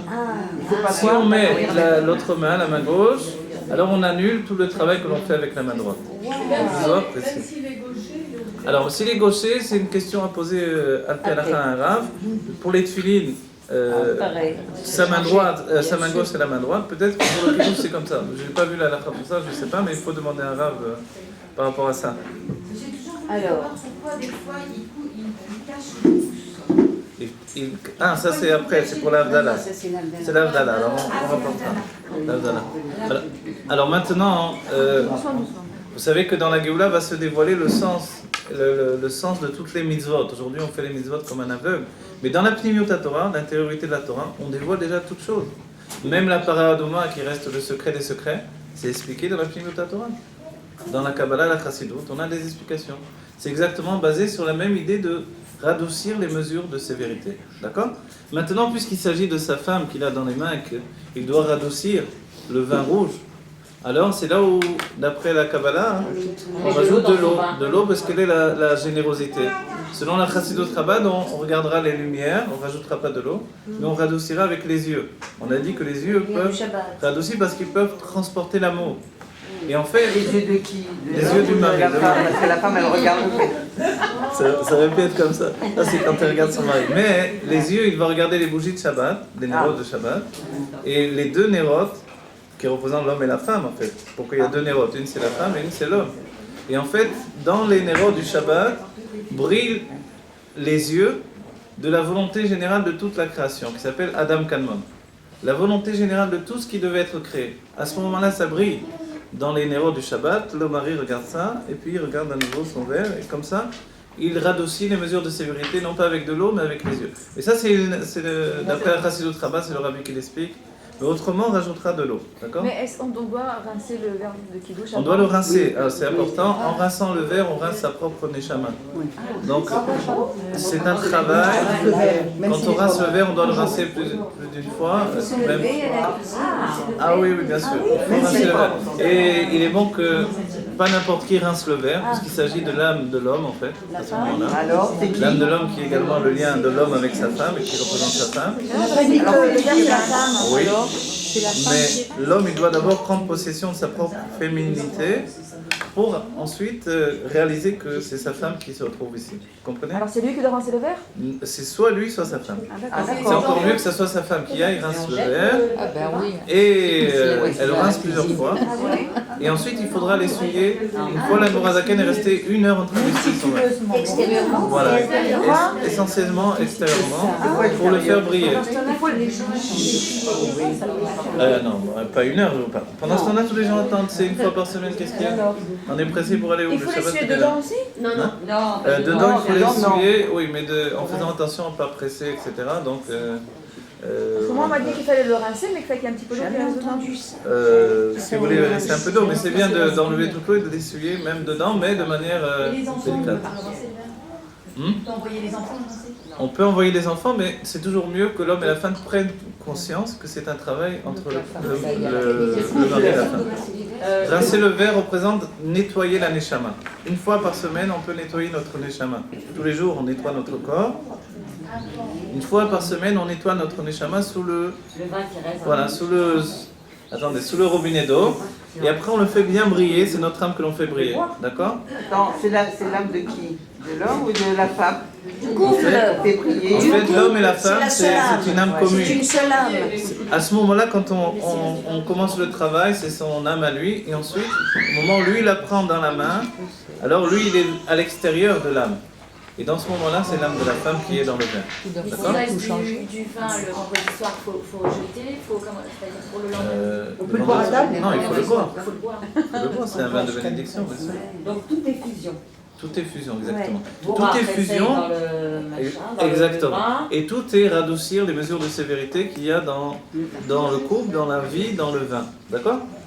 Alors, vous voulez que je vous continue, je vous termine comme ça, vous avez des questions comme ça. Voilà, on a le verre, on fait le kidouche, et une fois qu'on a fait le kidouche, le mari va boire lui-même, il doit boire, voilà, comme ça, jusque-là au moins, c'est-à-dire, voilà. D'après la Nourazaken, c'est Rovkos. C'est un grand verre. Voilà, Nourazaken, une fois, il y avait son beau-père, il était un peu en lutte avec la Nourazaken. Il a voulu un génie, mais il ne pensait pas que ce génie c'était un tzaddik.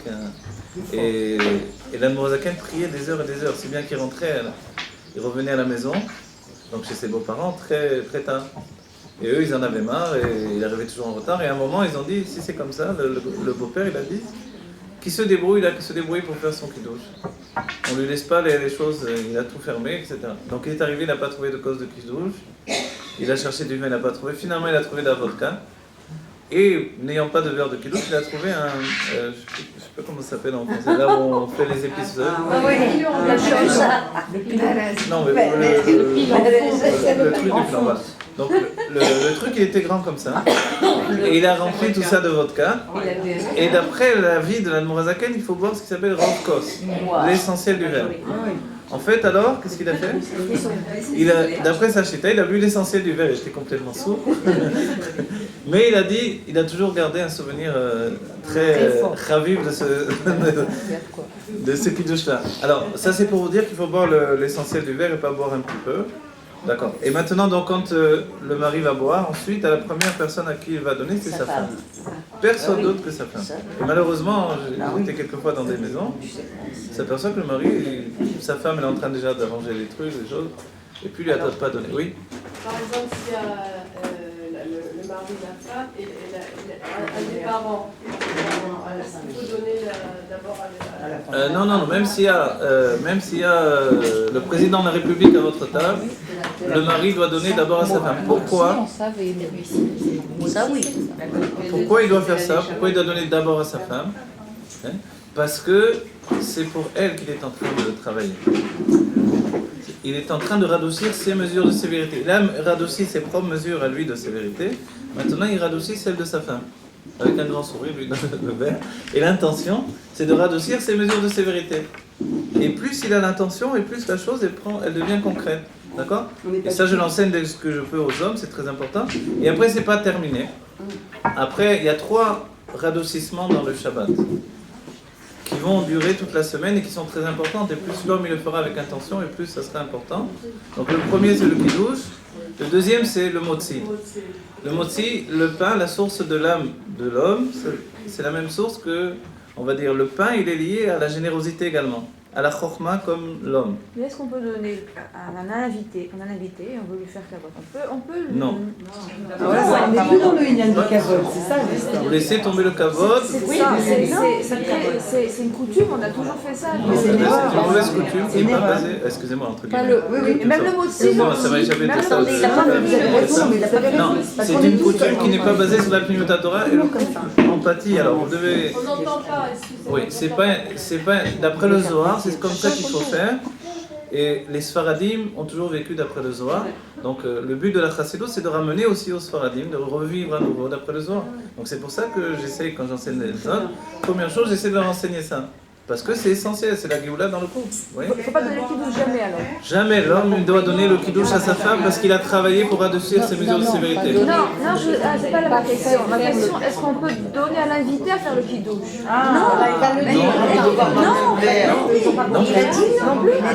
Non, mais même. Alors c'est l'invité qui va radoucir les mesures de sévérité de la femme de l'homme, non? C'est le balabait. C'est pour ça chez Chabad, chacun fait son kiddush. Chaque homme doit faire son kiddush. Parce qu'on est attaché à la Pnimiut Torah. Et après, les enfants, ils font chacun leur. Voilà, même les enfants, on les éduque à faire le kiddush parce que c'est tellement essentiel que c'est déjà la Géoula dans la maison. Ce que je veux aujourd'hui, c'est vous transmettre la Géoula du couple, c'est ça. D'accord? Donc c'est essentiel. C'est vrai, même si on a l'habitude, même si on fait le kavod, vous savez qu'est-ce que vous pouvez faire comme kavod? D'abord le balabait fait le kiddush et après l'autre va faire son kiddush aussi. Et vous avez la patience, vous attendez, et ce sera un kavod encore plus grand. Et dans ce cas, la bracha que le mari fait, donc il a fait que pour sa femme, si les enfants, chacun à leur tour, font leur bracha, donc ils ne répondent pas Amen, le mari... Non, tout le monde répond Amen, mais... Alors, est-ce que quand on dit Amen à une bracha, c'est encore plus fort que si on l'avait fait. Oui, je sais, ça veut dire... Okay. Oui, d'accord, oui. Donc si mon mari, il fait la prière, donc il l'a fait pour moi. Oui. Mes enfants autour, ils sont Chabad, chacun à leur tour fait la bracha à sa femme. Oui. Les autres me disent, non mais ok, alors là, quand une bracha, elle est batala.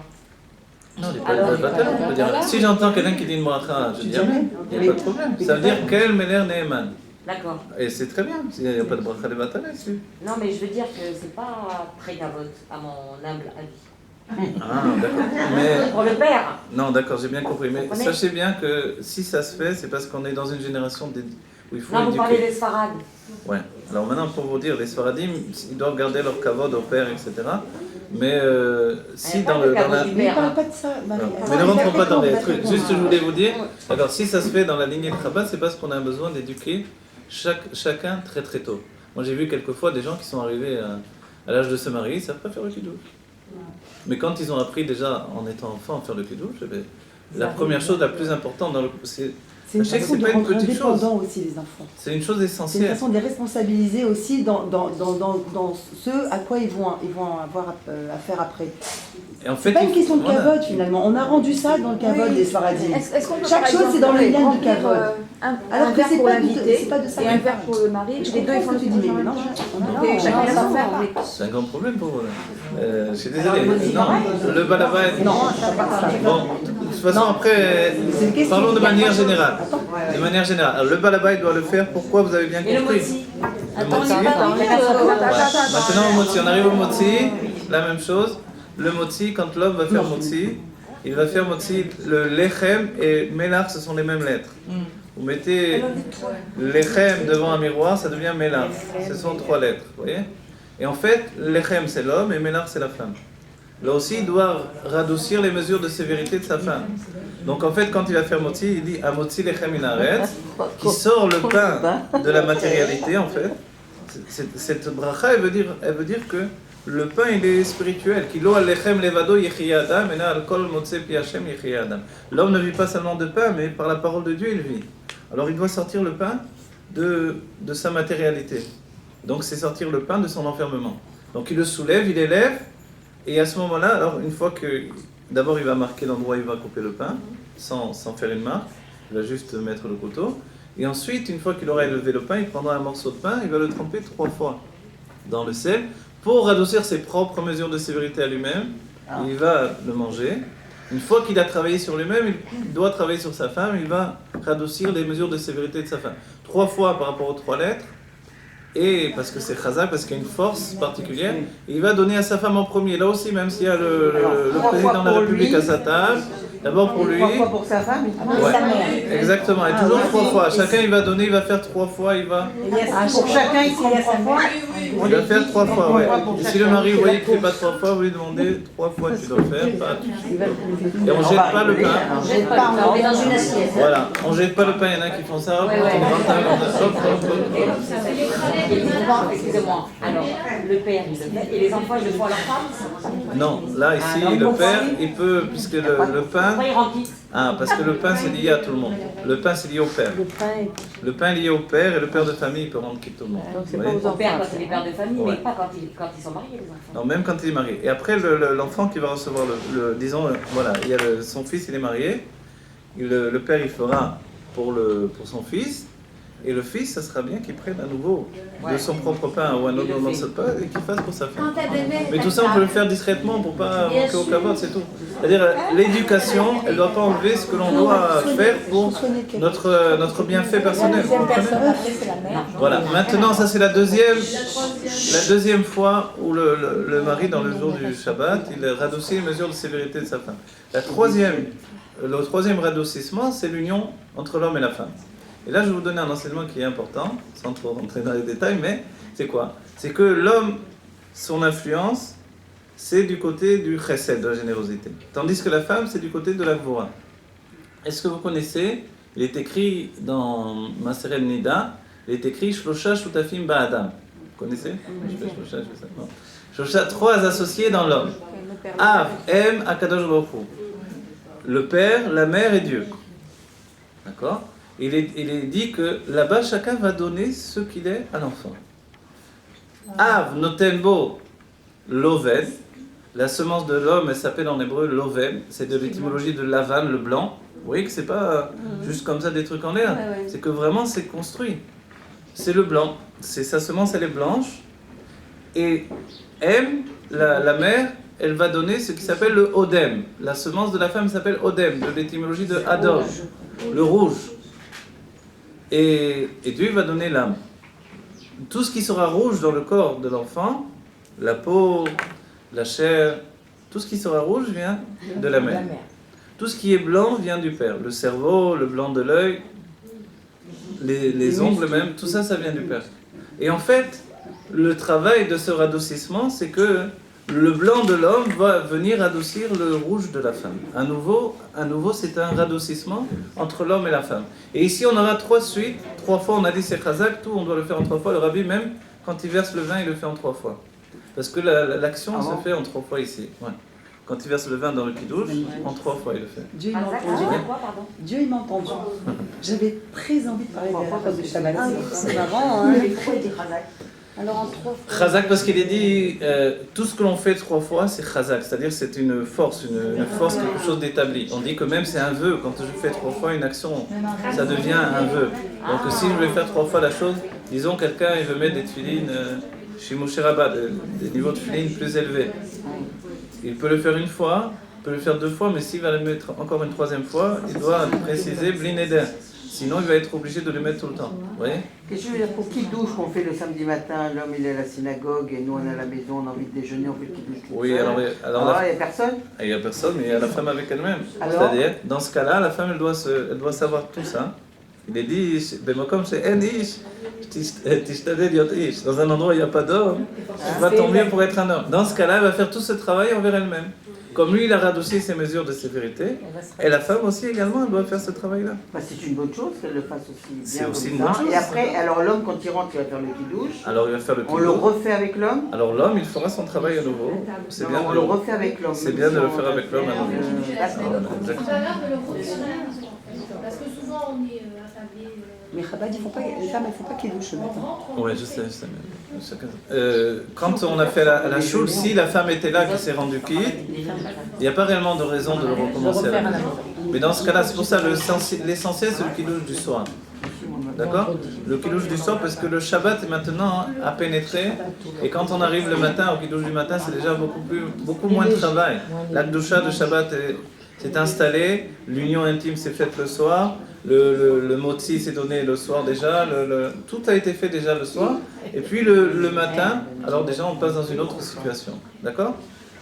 Donc voilà, en fait, tout ça, on comprend bien que... Alors, Oui. pour résumer, ni le vendredi soir, ni le samedi midi, on donne ni le kidouche, ni le motzi à des invités, même si c'est de la famille, même si c'est quelqu'un d'un Alors, si vous, nom. alors voilà, si vous voulez absolument le faire, faites-le le midi, mais non pas le soir. D'accord? Ah, le midi on peut? C'est déjà moins... C'est mieux. Mais le mot type, Et les enfants, c'est mieux aussi. s'il y a des Si petits elle veut enfants, absolument, alors elle peut faire... s'il y a des petits si vous voulez enfants le absolument. vendredi soir, ils n'ont pas le droit de faire Non, c'est pas une obligation, c'est juste des minagim. Chez Chabad, le Rabbi a demandé que les enfants apprennent à faire leur kiddush, comme il a demandé que les petites filles allument les bougies de Shabbat. C'est-à-dire que c'est un judaïsme qui n'attend pas d'être adulte pour se... Voilà. Il faut déjà se prendre en main dès qu'on est enfant, parce qu'après ça va devenir une seconde nature. Voilà. Donc, Ils n'entendent plus rien. Je recommence là. On pose les questions pourquoi il y a ce minag de chez Chabad où même les enfants vont s'habituer à faire le kiddush. C'est comme les petites filles qui vont s'habituer à allumer la bougie de Shabbat aussi. Parce que c'est un judaïsme qui passe par l'exemple. Qui passe par l'exemple et qui se confronte à la difficulté de vie. Et le fait que si on commence déjà de bonne heure à faire les mitzvot, on va les aimer davantage. Le Rabbi dira qu'un enfant qui a embrassé la mezouza quand il était bébé, et la mère, avant de le coucher, lui faire embrasser la mezouza, ça va rester toute sa vie. Il y a des adultes qui ont fait tchouva en se rappelant du moment où ils ont embrassé la mezouza. Il y a des histoires comme ça, et c'est vrai. Donc en fait, tout ça, tout ce que l'on a dit, c'est pour vous dire que la Géoula dans le couple, elle passe par la connaissance de la Pnimiut Torah aujourd'hui, également. D'accord? Vous voulez dire autre chose? Ouais, non, vous avez parlé du vin, du motzi, vous avez dit qu'il y avait 3 choses. Ça y est, il a dit la troisième. Non, c'est l'union intime. Ah, j'ai pas entendu. chacun entend ce qu'il veut entendre. Il y avait du bruit, il y avait du bruit. Obligatoire. On a dit que l'union intime, c'est l'oven de l'homme, la vanne, qui va venir adoucir le odem de la femme. D'accord? Et sachez maintenant, si on parle déjà de ça, il faut donner des notions où, par le mariage, si on va jusqu'au bout maintenant, le mariage, la choupa, dès le moment de la choupa, en fait, c'est une rencontre de l'homme et de la femme. Mais une rencontre de l'homme et de la femme dans les âmes. Vous voyez? Cette rencontre dans les âmes va venir par le fait que la première union, c'est le fait que l'homme va recouvrir le visage de sa femme. Le Rabbi Rayas dira que c'est une union superficielle. Une union superficielle, il recouvre le visage de sa femme. Il y a plusieurs explications. L'une des explications, c'est qu'il prend possession de la beauté de sa femme. Mais quand il la recouvre, finalement, on comprend que cette beauté, elle passe dans son aspect pnimi, intérieur. C'est pas une beauté superficielle où, regardez, ma femme est belle. Vous voyez, comme Achashverosh, il a dit, ma femme c'est la plus belle, il était sourd, il a demandé à sa femme de venir, etc. Ça a entraîné toute l'histoire de Purim. Il a demandé de venir nu pour se montrer tellement elle était belle. Là, au contraire, dans le couple juif, c'est totalement l'inverse. Au lieu de laisser sa femme être vue à tout le monde, il va recouvrir son visage. Vous voyez ? Et à ce moment-là, il prend possession de l'intimité de sa femme, de la beauté de sa femme. Et il l'intègre dans sa vie. C'est-à-dire que, en réalité, sachez que le moment où le mari regarde sa femme, au moment où il s'avance vers elle, la manière dont il va la regarder, en réalité, il ne va plus jamais la regarder toute sa vie. C'est le moment où il voit sa femme, voilà. À ce moment-là, elle n'a jamais été aussi belle que telle que se voit dans les yeux de son mari à ce moment-là. Et en fait, pour rester sur cette beauté-là, qui est la beauté, l'éclat de la beauté de la femme, on a dit tout à l'heure. Elle aussi, elle voit son mari, elle le voit extrêmement beau. Il faut garder cette intimité. Image. Et en fait, il met le voile par-dessus et ça devient la maison. La maison, elle est déjà en train de s'installer. On a déjà les rideaux de la maison.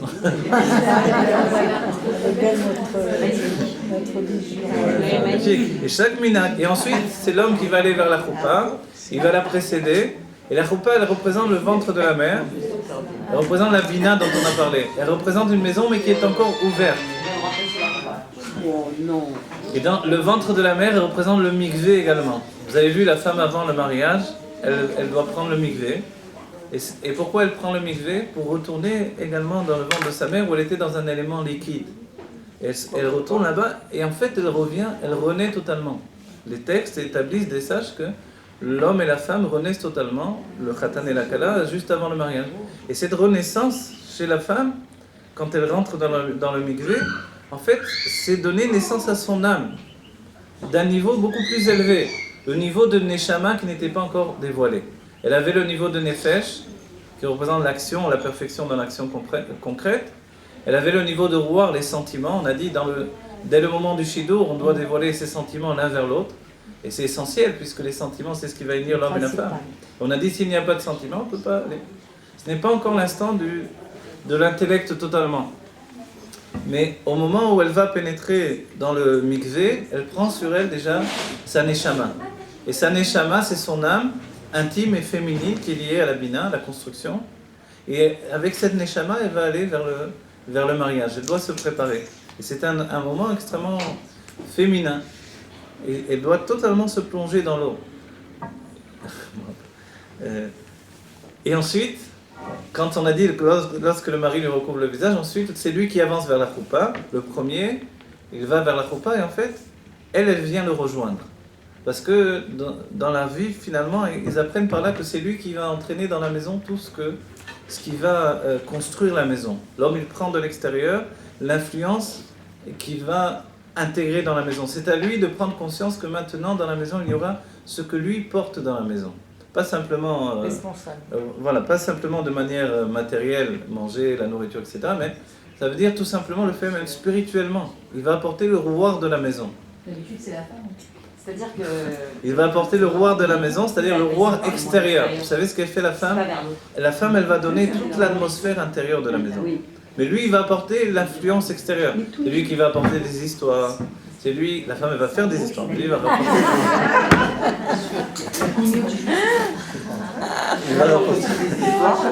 il va rapporter des histoires, il va apporter de la Torah, des enseignements, etc. Et là aussi, si dans le moment du Shabbat, le mari il vient, il fait le kiddush, il mange, il va se coucher, ça aussi, il faut un peu le retenir. Il faut demander à vos maris, il faut dire un droit de Torah à la table, il faut dire une parole de Torah, il faut raconter une histoire. Parce que ça va se transmettre aux enfants, etc. Et malheureusement, je vois ces minagim où le mari il vient, vite il est pressé d'aller se coucher, vite le kiddush, il est cuit après le kiddush, et vite on mange, vite, allez, le poisson, la viande, truc, hop, direct dans le lit. Alors, c'est pas comme ça qu'on construit une maison de Kedusha, d'accord? Qu'il aille se reposer, mais après avoir au moins influencé.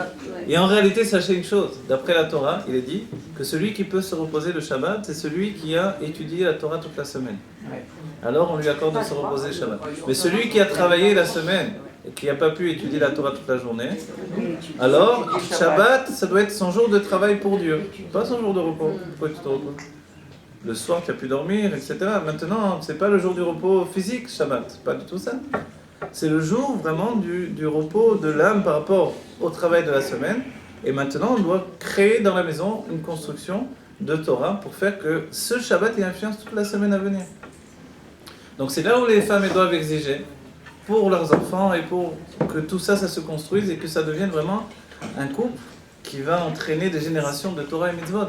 C'est ça notre richesse, c'est Torah et Mitzvot. Il ne faut pas penser que, ouais, mais mon mari, c'est pas un rave, c'est pas un talmid chacham, c'est faux. Chacun, on peut retenir un enseignement, on peut étudier une chose. Et chacun, on est capable de parler. Et si vous donnez la faculté à votre mari de parler, et pas de lui dire, oh, tu l'as déjà raconté, oh, tu as déjà...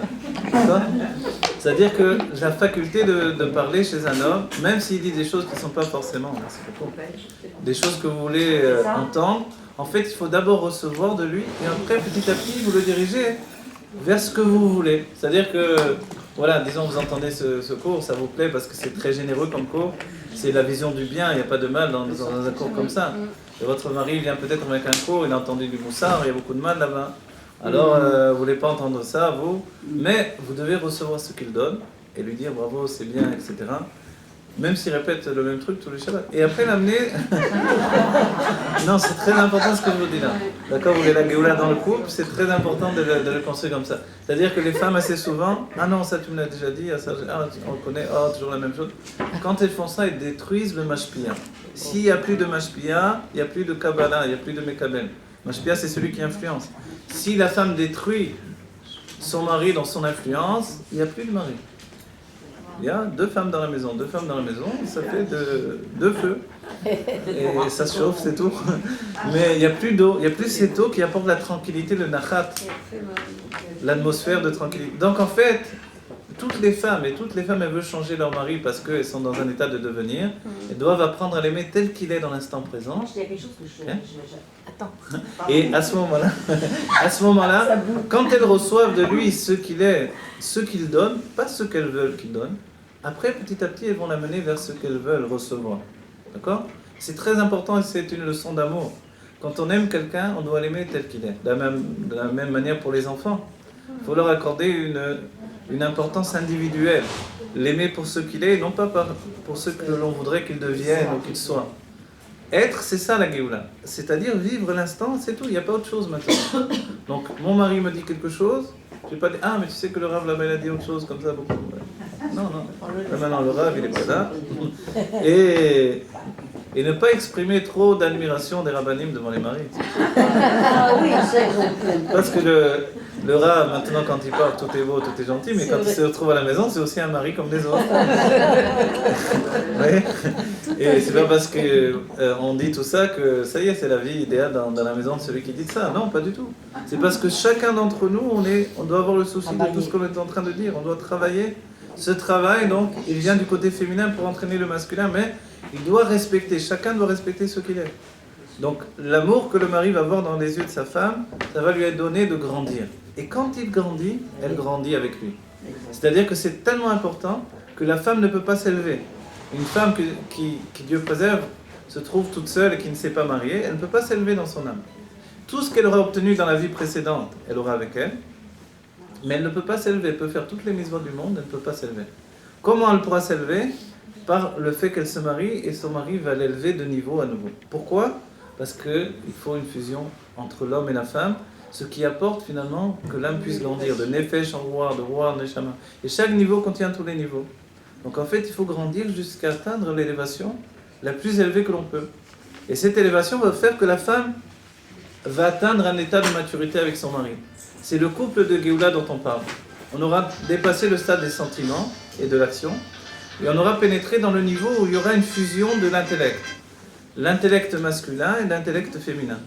L'intellect masculin qui est la chokhma, la sagesse, et l'intellect féminin qui est la bina. Et entre les deux, il doit y avoir ce qui s'appelle le da'at. Le da'at, c'est quoi ? C'est la fusion des deux. Le da'at, c'est la conscience. L'un doit avoir une conscience de l'autre. Si on brise cette conscience, on brise le couple. En fait, on doit se rendre compte que si ça ne va pas bien, c'est ma faute. C'est ma faute parce que je n'ai pas le da'at nécessaire pour raccommoder, rattacher le couple. Mais on doit commencer à faire ce travail de réflexion sur l'autre pour trouver toutes les qualités qui sont en lui. Et c'est certain, quand on se donne la peine, on découvre des qualités. On peut découvrir comment il est affectueux avec les enfants. Et si on veut qu'il soit plus affectueux, il faut lui donner nous-mêmes plus d'affection à lui-même. Voilà. Et en fait, cette atmosphère, il faut l'intégrer dans la maison. On l'a dit, pour qu'il y ait la Géva dans la maison, il faut chanter, danser dans la maison. Avoir vraiment une maison joyeuse, parce qu'aujourd'hui, l'extérieur est beaucoup plus attrayant, il a beaucoup plus de vitalité. Donc l'extérieur, il nous happe vers un monde de vitalité. Et donc, alors, il faut faire que cette vitalité vive dans la maison. Et il faut faire des fêtes tout le temps, il faut faire des crèmes, des beignets, des ce que vous voulez. Mais prendre en compte que si on ne construit pas cette Géoula dans la maison, alors voilà, l'extérieur va être attiré. Oui, plus que ça. Alors c'est ça ce qu'il faut faire, il faut donner vraiment cette atmosphère merveilleuse. Et ça commence avec le couple, ça commence par l'intimité du couple. Ne croyez pas que si on donne ce que l'on croit être l'essentiel aux enfants, mais qu'on ne s'occupe plus l'un de l'autre, alors on a transmis, en fait les enfants perçoivent la vérité. Quoi que l'on fasse, ils ressentent tout. Donc en fait le couple, quand un couple s'aime, les enfants le reçoivent, l'enfant est équilibré grâce à l'amour des parents. Non pas juste par l'éducation qu'on lui donne. On peut très bien l'éduquer de la meilleure manière, mais s'il ne ressent pas d'amour entre son père et sa mère, il aura lui-même un déséquilibre entre son côté masculin et son côté féminin. Masculin, c'est l'influence qu'il va donner aux autres. Féminin, c'est recevoir des autres. Le déséquilibre des parents va occasionner un déséquilibre dans l'âme de l'enfant. Vous voyez ? Donc tout ce que l'on a appris, même dans le Kiddush, c'est plus que ça en fait. Tout ce que l'on doit vivre au quotidien, c'est essentiel. Construire son mari, c'est l'aimer tel qu'il est, et petit à petit le diriger vers le mieux. Vous voyez ? Mais non pas le détruire pour faire un autre mari. Une fois détruit, la plupart du temps, il ne se reconstruit pas. Le mari, quand il s'est fait détruire par sa femme, il a de la haine pour sa femme. C'est dur à dire comme ça, mais c'est vrai. Et puis, il sait qu'elle va passer son temps à le contester, à le détruire. Alors il est fatigué, puis il va avoir peur de sa femme. Avoir peur d'une femme chez un homme, c'est pas peur des coups, c'est peur de la confrontation. On a dit son âme n'est pas basée sur le travail. Il ne peut pas être tout le temps en état de travail. Cet état de travail qui est naturel chez la femme, chez lui, c'est pas naturel. Donc c'est un vêtement qui doit passer sur lui. Et si elle le confronte constamment à tout ça, en fait, il ne tient plus. À un moment, il abandonne. Alors il fuit, il commence à prendre un état de fuite. Il va chercher cette tranquillité ailleurs que dans sa maison. Et là, ça devient dangereux. Donc, autant pour les enfants que pour le mari, il faut donner dans la maison une construction intérieure, interne, qui doit être essentielle. Ça, c'est la Géoula dans le couple. Quand on prend conscience de tout ça et quand on le construit, évidemment, tout ce que je viens de dire, ça marche tout autant, il y a un vrai travail. Où au moins l'un des deux va travailler pour construire l'autre. L'idéal, ce serait que les deux travaillent, évidemment. Ce que vous êtes en train de dire, c'est que la femme doit travailler quand il arrive. Non, en vérité, ce que je dis là, non, c'est parce qu'il fait le cours. j'essaie de le dire aux hommes également. Elle a raison. Mais c'est vrai que le rabbi a mis l'accent sur la femme. La femme doit savoir que c'est à elle de sauver son couple. Et je vais vous dire une chose simplement, qui est importante. Ça fait des années que j'enseigne, j'ai commencé à enseigner, au début j'ai enseigné qu'aux hommes, et après les femmes ont demandé, j'ai commencé à enseigner aux femmes. Le rabbi m'a poussé à ça aussi, mais en fait, un homme et une femme, c'est deux choses totalement différentes. Ça fait des années, je me suis dit, enseigner les hommes, il faut les attraper un à un. Vous ne pouvez pas enseigner un groupe d'hommes. Ici, vous êtes des femmes, vous êtes capables de recevoir. Quand il y a un groupe d'hommes comme ça, en fait, il y a 10% de ce que l'on enseigne qui passe. Oui. Quand je me suis rendu compte de ça, à un moment, j'ai dit, bon, j'ai eu une année où je faisais que des chavotot. J'avais plein de cours, mais des chavotot. J'attrapais un homme, un par un, pour lui enseigner les choses. Et encore, c'était difficile, c'était un gros travail. Pourquoi ? Parce que l'homme est dans un tel état de hashpa, d'influence, qu'il n'est pas capable de recevoir. Dans une heure, il reçoit 10 minutes, un quart d'heure maximum. Le reste du temps, il est dans un état d'influence, même si vous ne le dites pas. Vous êtes en train de lui enseigner quelque chose, lui, il est en train de penser déjà à autre chose. Et les hommes n'ont pas de tranquillité aujourd'hui. Ils ont tellement été harcelés, excusez-moi de dire ça, par leurs femmes, qu'ils sont dans un état où ils n'ont pas de tranquillité. Ils ne savent plus où ils sont totalement perdus. Il n'y a rien chez eux qui les tranquillise. ils sont dans un état comme ça d'agitation constante et ils ne sont pas capables de s'asseoir. C'est que Ils ne sont pas capables, et quand ils se détendent, ils s'endorment, parce qu'ils sont épuisés. Vous voyez, ça fait peur, mais c'est comme ça. C'est pas que la femme qui est Un homme qui se détend. c'est son travail. Le travail. Voilà, mais cette confrontation entre le monde extérieur du travail et le monde intérieur de la maison, ça épuise les hommes. Ils n'ont Ils plus. sont en demande. Et pourtant quoi? En demande de femmes, vous voulez dire? Non. Ils sont en demande d'apprendre. Oui, mais la manière même de leur apprendre est très particulière. On peut pas, les femmes ne peuvent même pas envisager comment on peut enseigner à des hommes. C'est très difficile. C'est pas comme ça du tout. L'homme est tellement dans un état d'influence. En fait, il n'est pas dans son état chorma, de sagesse, où il est capable de recevoir de chacun. Il est toujours en confrontation. Est-ce que qui est celui-là pour m'influencer, pour me dire Alors, quand malheureusement, c'est comme ça. Pour enseigner aux hommes, il faut les épater, il faut faire du cinéma, ou alors être très sérieux. Alors, je vous prenne pour un grand rare parce que vous rigolez pas, parce que vous voyez. Alors, ça marche. Vous êtes très sévère, alors peut-être qu'ils ont peur de vous, alors peut-être. Mais encore, vous voyez, je vous dis ça pour vous dire que c'est pas facile. C'est pas facile, n'attendez pas que les rabbinim fassent votre travail. C'est seulement la femme à la maison, et c'est ça où l'Admorazaken dira Ezer Kenegdo. Ça, c'est pas l'Admorazaken, mais l'explication, c'est l'Admorazaken. Là-bas, les sages diront Ezer Kenegdo, que Dieu a fait à Adam donc une aide contre lui. Alors on sent dans le sens de en face de lui. Et alors on dit que qu'est-ce que c'est? C'est que l'homme, lorsqu'il veut une chose, la femme fait la chose. Mais l'Admorazaken précisera Ezer Kenegdo, comment elle est Ezer en étant contre lui. C'est-à-dire en étant contre son Yetzirara, en étant contre son inertie, en étant contre tout ça. Non, mais la manière de le faire, elle est essentielle. D'accord? Je suis bien d'accord avec vous que si le mari vient et fait son kiddush, il va dormir, on n'a rien construit dans la maison.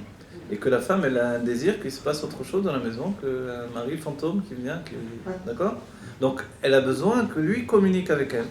Mais la communication, c'est pas le propre de l'homme. Quand il est fatigué, on a beaucoup de mal à en tirer quelque chose. Donc, en fait, il faut, même quand il rentre à la maison, il faut lui donner de se reprendre un petit peu, se sentir bien d'abord, et après, on peut attaquer la mitraillette de la maison. Et ça, c'est une chose essentielle, en fait. Donc, comment la femme sera son aide en n'étant pas forcément d'accord avec tout ce qu'il dit, mais en l'acceptant d'abord tel qu'il est. Si elle est capable de l'accepter et de l'aimer pour ce qu'il est, alors elle va également réussir à le construire et même, non pas à le changer. Il faut arrêter de penser qu'on peut changer un homme.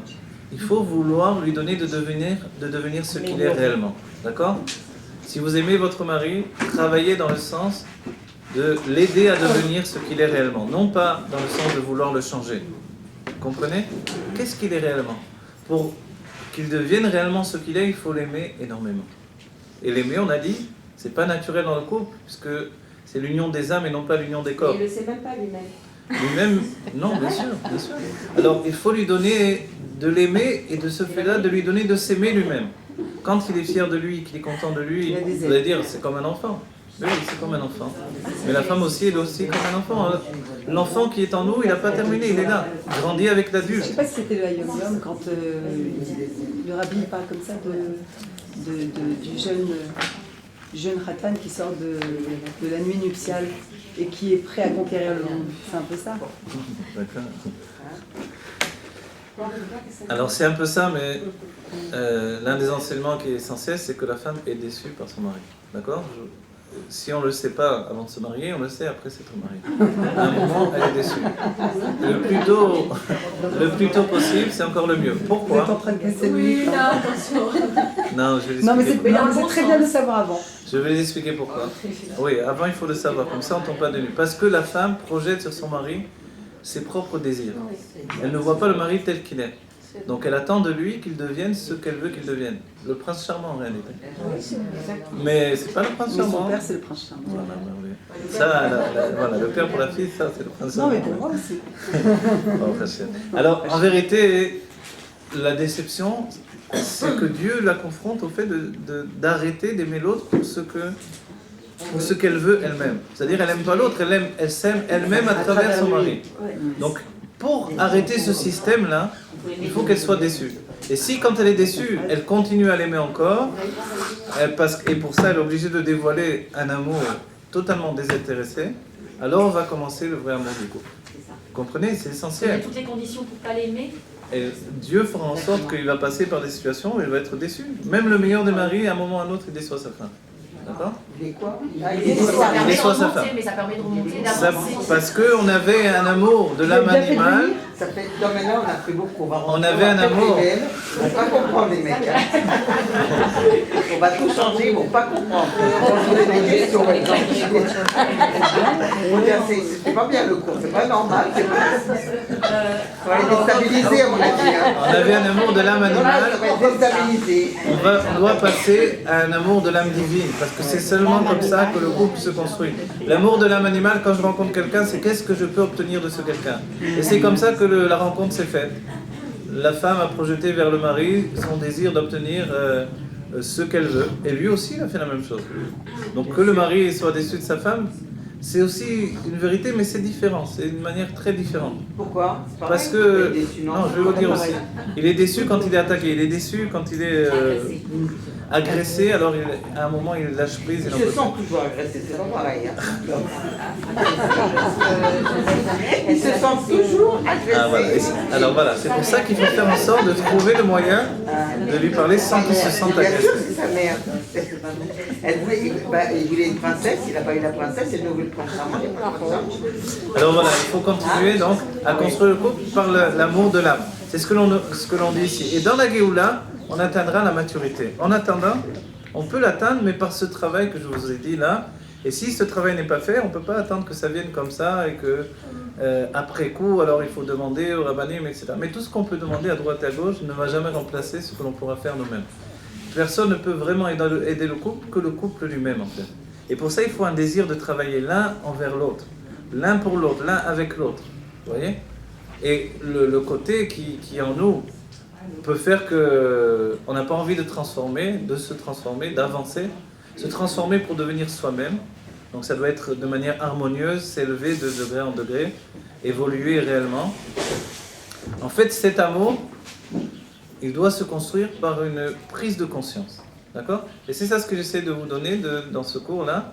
Une prise de conscience que la Géoula dans le couple, qui va, elle, entraîner la Géoula à Mitit Vashlema, complète et véritable, puisque le peuple juif et Akadosh Baruch Hu, c'est aussi un couple, et que le don de la Torah, ça a été le moment où on s'est fiancé à Dieu, et on attend le moment de la Choupa, qui va être la Géoula Mitit Vashlema.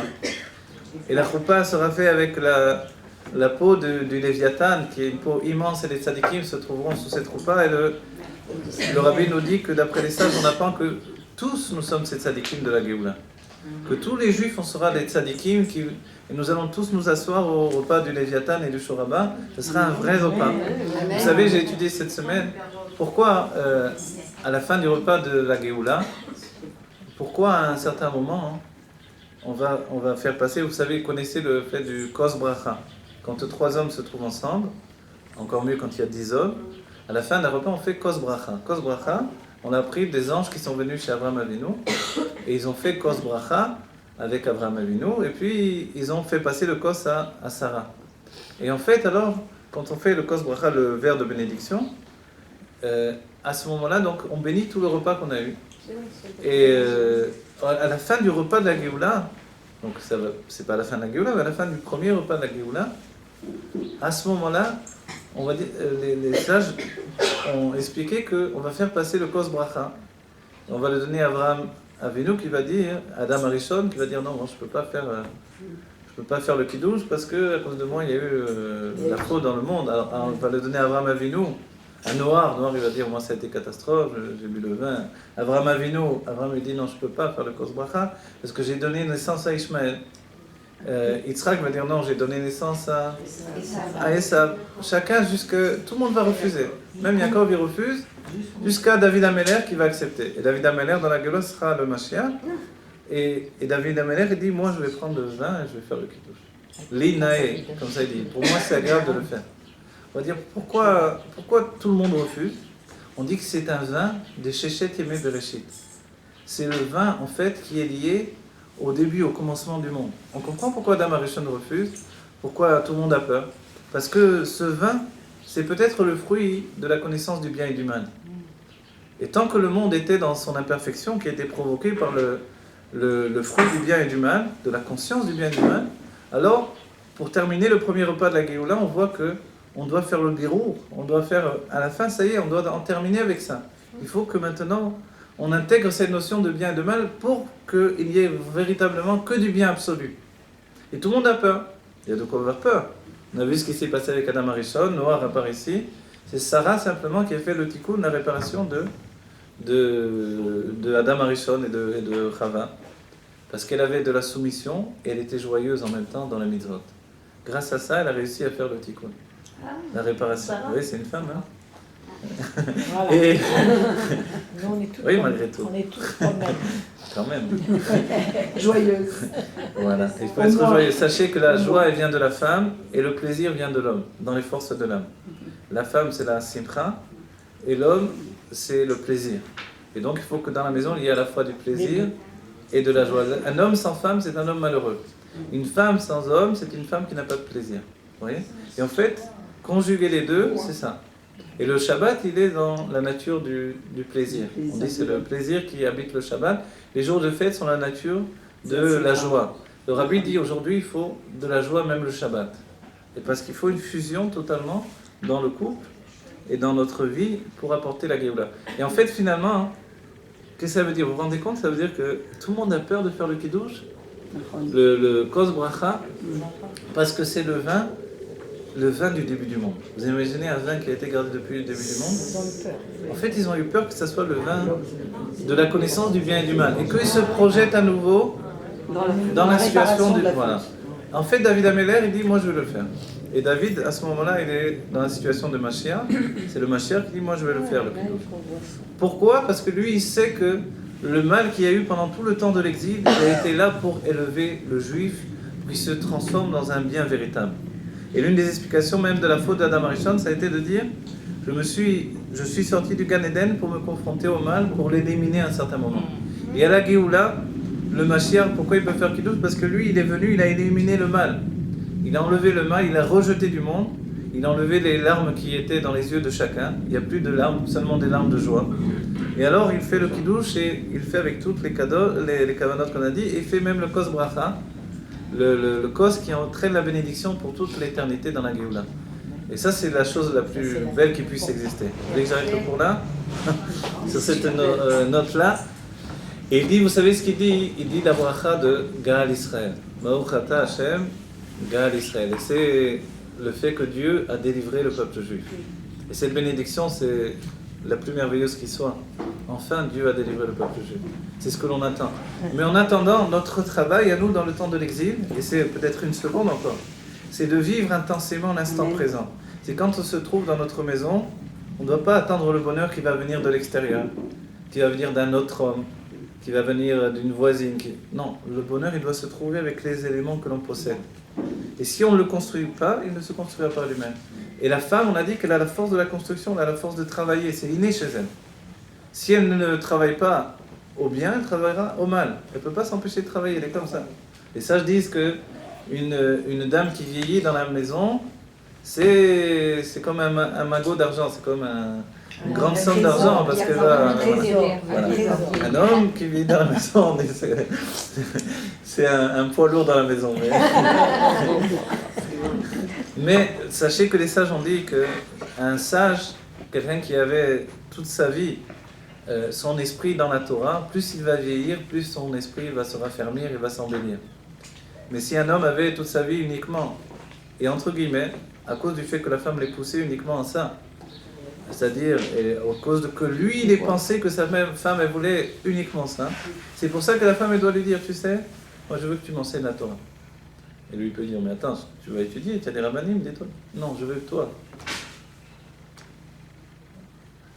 Je veux toi, que toi tu m'enseignes la Torah. Vous voyez ? Mais il dit, mais moi je ne connais pas la Torah, mais tu vas ouvrir un livre. Tu n'arrives pas en hébreu, ou en français. Vas-y, tu lis, tu étudies, tu me prépares. Je veux que tu me prépares au moins tous les jours un petit quelque chose de Torah, et le Shabbat, avoir quelque chose de plus grand.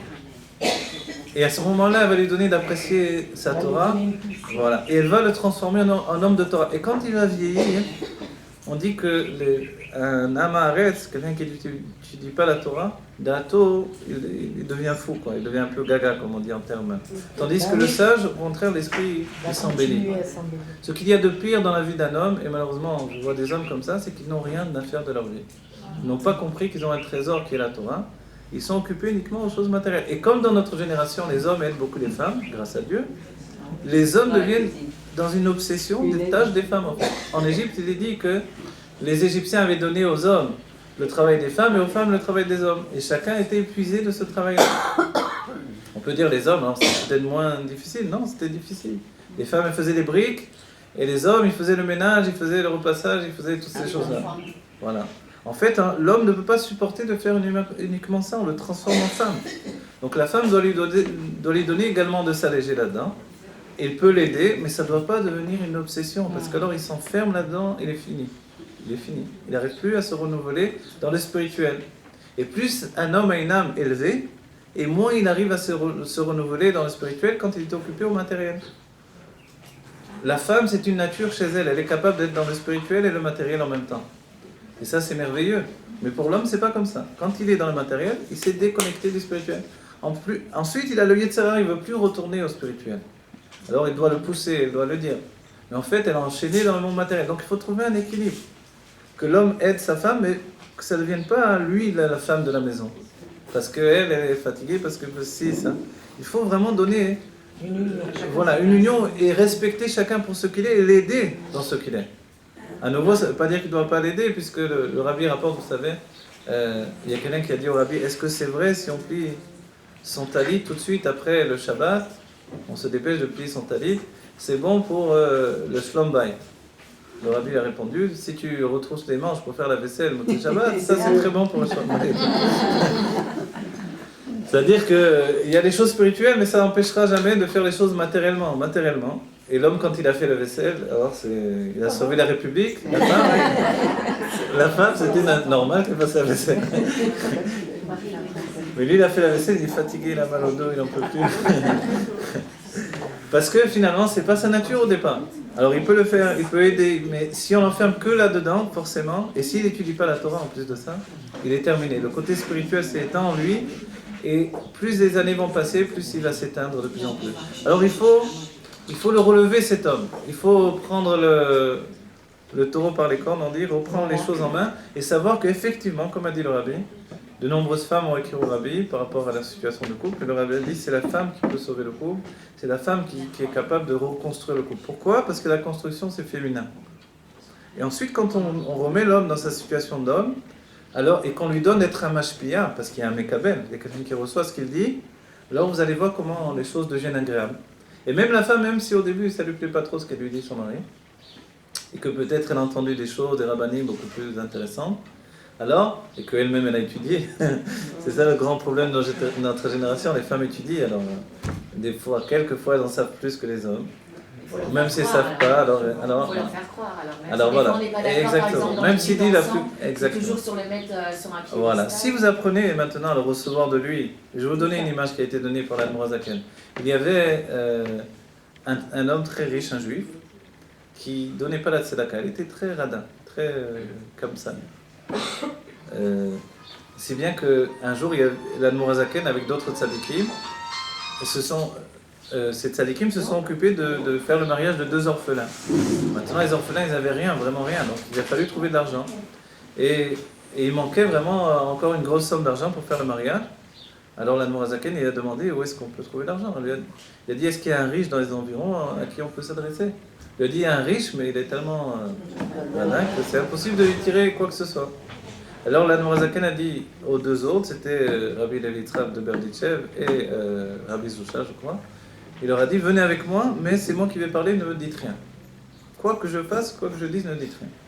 Ils sont partis, ils ont tapé à la porte du riche, et il y a quelqu'un qui leur a ouvert, un serviteur. Ils ont demandé à voir le maître de maison. Il est venu, oui, qu'est-ce que vous voulez ? L'Admorazaken a parlé, il a dit, voilà, il y a un jeune couple, ce sont 2 orphelins, ils vont se marier, ils n'ont rien. Alors, je viens te demander de les aider pour leur mariage. On a besoin de telle somme, est-ce que tu peux les aider ? Donc, c'était une très grosse somme. il a dit oui, bien sûr. Il est parti, il a cherché une petite pièce toute. Voilà, et que n'importe qui le plus pauvre, il aurait eu honte de donner ça, il a donné ça. Et l'Admorazaken, il a dit oh, merci beaucoup, vraiment, c'est merveilleux de ta générosité, c'est vraiment très gentil de ta part, je te remercie. Merci beaucoup, vraiment, tu as fait une grande chose, tu as fait une grande mitzvah, aider des orphelins, c'est quelque chose de merveilleux, je te remercie de ta générosité. Les deux autres sadikim, ils se regardaient, qu'est-ce qu'on va faire avec ça? Alors, et puis ils font pour s'en aller, ils les appellent.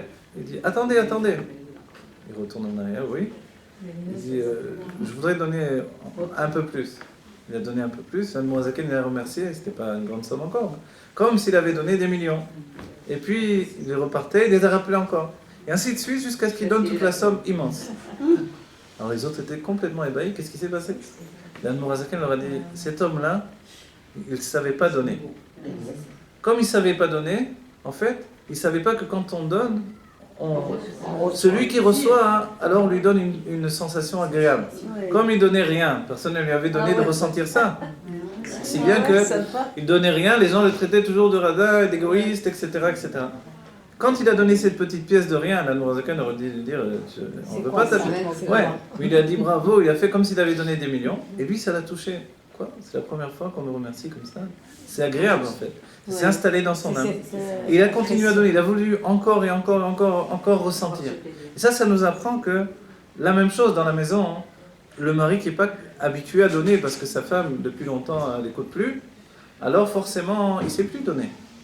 Quand elle apprend, de nouveau elle lui fait ressentir qu'il donne quelque chose et que ce qu'il donne c'est mieux que ce que les rabbinim lui donnent. D'accord? Et c'est très important. Votre mari, il est plus important que tous les rabbinim du monde, etc. Il est plus beau, il est le mieux, il est tout ce qu'on veut, c'est lui. Et à ce moment-là, quand elle lui donne de ressentir ça, même s'il a dit un truc pas terrible, alors il va s'habituer à donner. Et il va vouloir donner encore plus, et encore plus, et encore plus. Et finalement, vous pouvez le transformer en Talmid Chacham. Juste parce que vous avez reçu de lui. Voilà. Je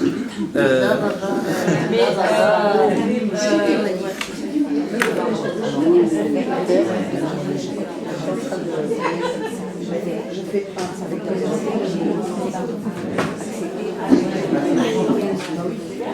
Pour particulier. Tendance? Oui, c'est vrai.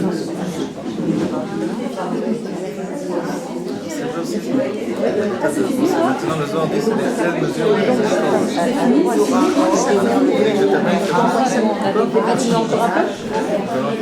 vous voulez faire une pause? Il y a de la chaux, il y a de l'eau. Oui.